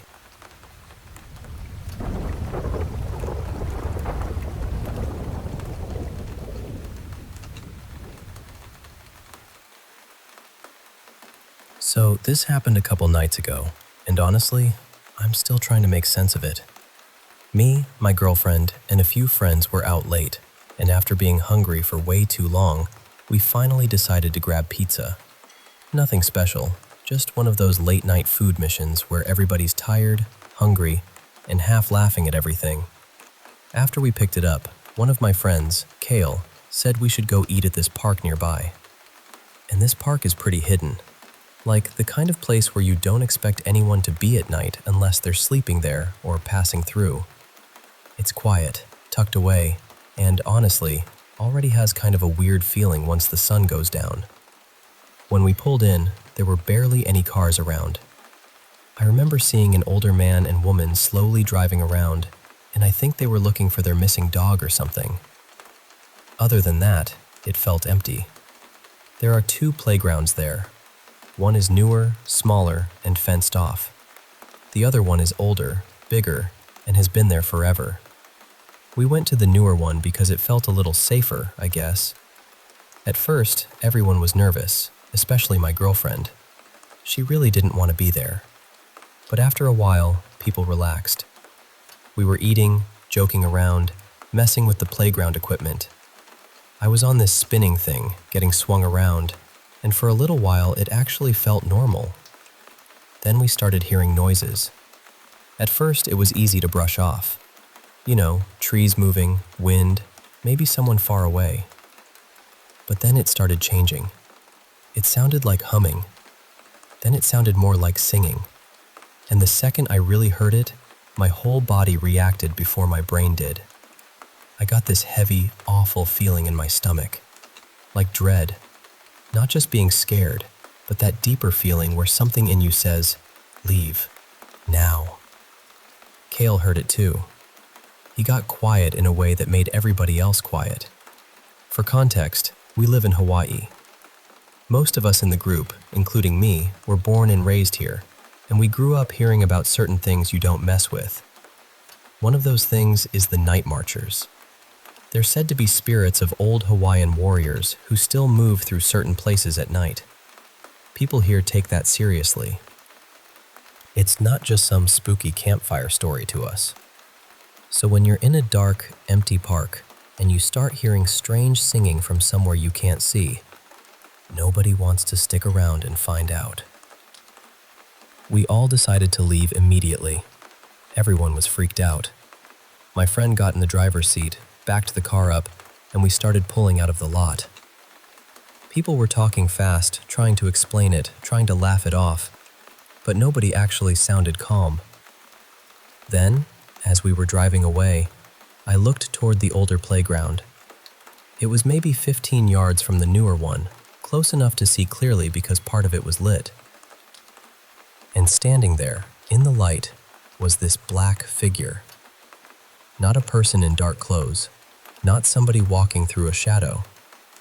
It looked like the shadow itself had a shape, and it started walking toward the car. We were already moving, so it wasn't like someone just approaching us in the parking lot. This thing was coming from the old playground, and I swear it didn't look normal. I was the only one who saw it there, but then I looked toward the tree line, these tall pine trees nearby, and I saw more shapes moving between them. Not one, multiple. That's when I really started losing it. The weirdest part is, I barely remember the ride home. I know I was scared. I know everyone was shaken up. But the whole car ride feels blurry, like pieces of it are missing. Later, my girlfriend asked me something that's been bothering me ever since. She didn't see the figure, but she asked, "Was it walking toward us?" I told her yes, and the way she asked it scared me more than I expected. Because I don't know why that detail mattered so much.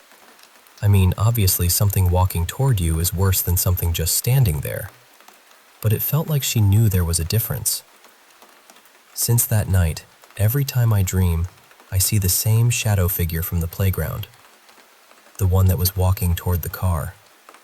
And I don't usually dream, or at least I almost never remember my dreams. But now I keep seeing it. I don't know what happened to us that night. I don't know if we heard something we weren't supposed to hear, or saw something we weren't supposed to see. But I know how it felt, and it did not feel like we were alone.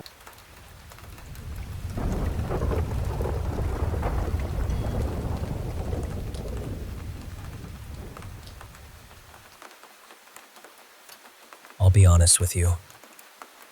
This isn't really my story. It belongs to my older brother.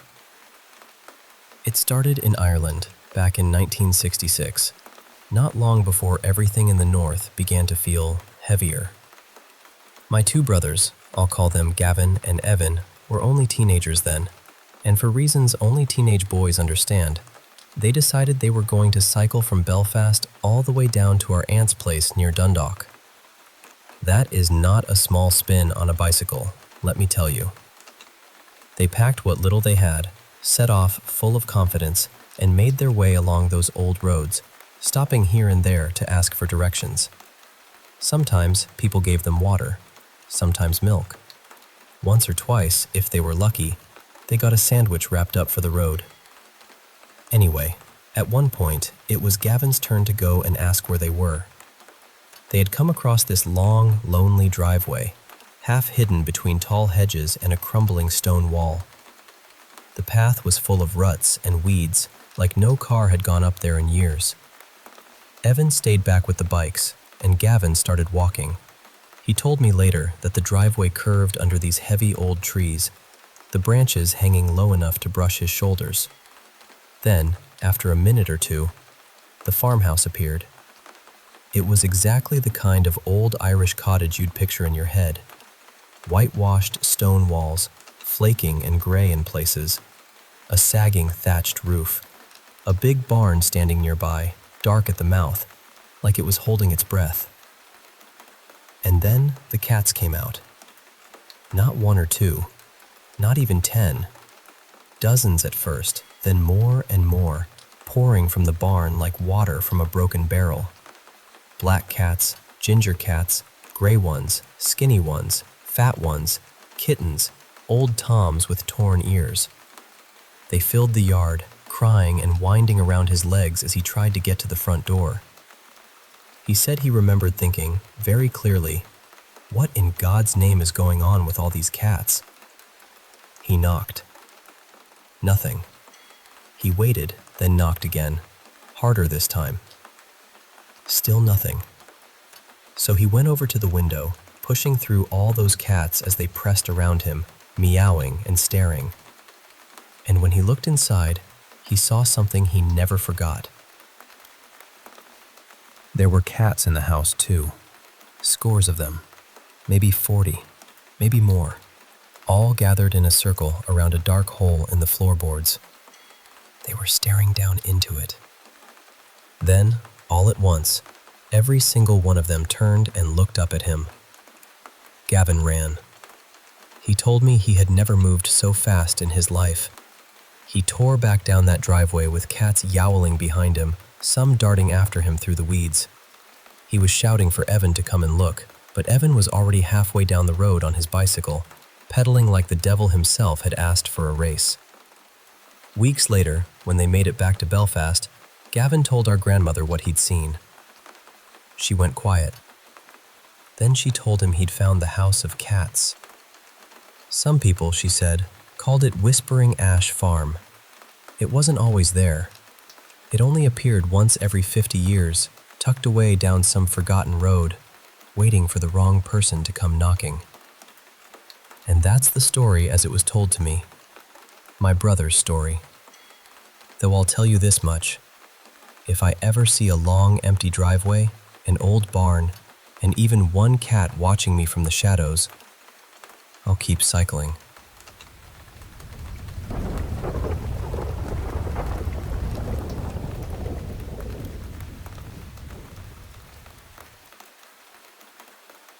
Back in 2010, something happened in Bangkok that people still speak about in low voices. It was at Wat Pai Nyern, a temple that, from the outside, looked like any other quiet place of prayer. But for a while, people living nearby had noticed something wrong. There was a smell in the air. Not just unpleasant, but heavy, rotten. The kind of smell that stays in your throat after you've walked away. At first, people tried to ignore it. You know how that is. You tell yourself maybe it's trash, maybe it's an animal, maybe it'll pass. But it didn't pass. So one night in November, police came to the temple and opened a dark mortuary room. And what they found inside was something no one was prepared for. There were plastic bags everywhere. White bags, stacked and piled in the damp room. At first, officers believed there were a few hundred fetal remains inside. But as they kept searching, the number kept rising. In the end, they found 2,002. Just imagine standing there in that dim, airless space, with the lights flickering above you and the smell pressing down like a hand over your mouth. People who had to handle the bags could barely continue. Some became sick. Others had to step outside just to breathe. The remains had been wrapped, tied, and stored away, almost like they had been hidden from the world and forgotten. Investigators believed many came from illegal abortions and had been kept there for months, maybe longer. The police sealed the area quickly. Soon after, they arrested a woman suspected of performing illegal abortions, along with 2 workers connected to funeral services. And when the news spread, Thailand was shaken. People were horrified, of course, but beneath the horror, there was something else too. A question that no one could really answer. How could so many tiny lives end up in silence like that?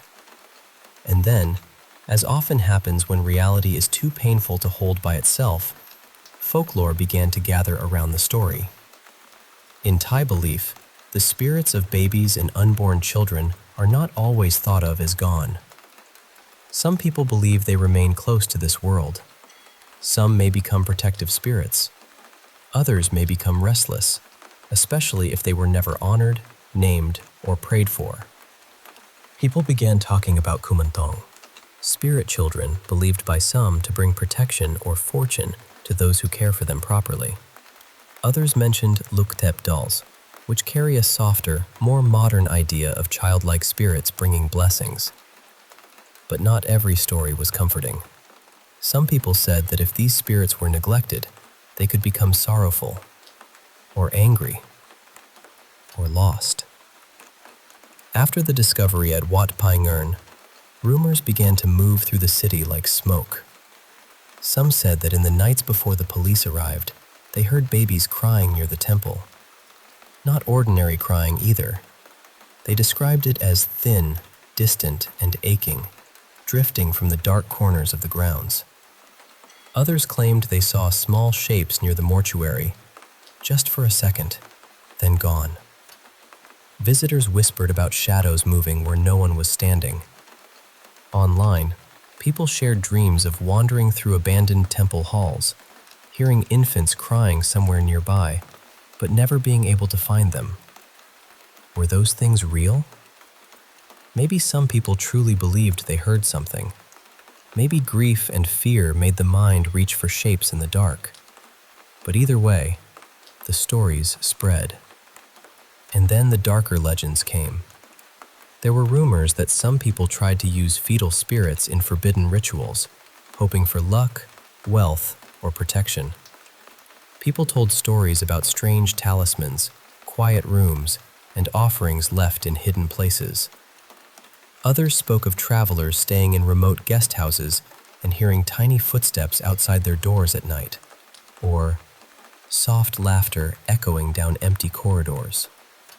And according to those stories, anyone who failed to respect such spirits might suffer for it.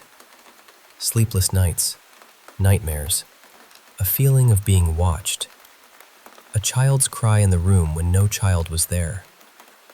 Even now, years later, the shadow of Wat Pai Ngern has not completely lifted. Some say cries can still be heard around the temple after dark.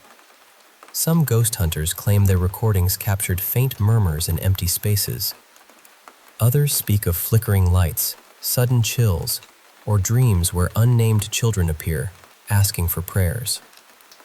Of course, not everyone believes these stories. Some say they are only fear. Some say they are guilt.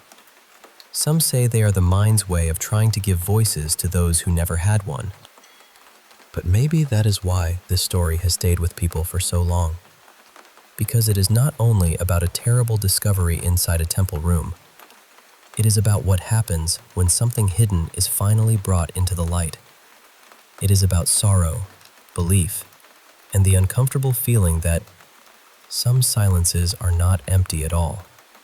And when night falls over Bangkok, the story of those 2002 nameless lives still seems to echo quietly. Not loudly, not clearly, just enough to make people listen.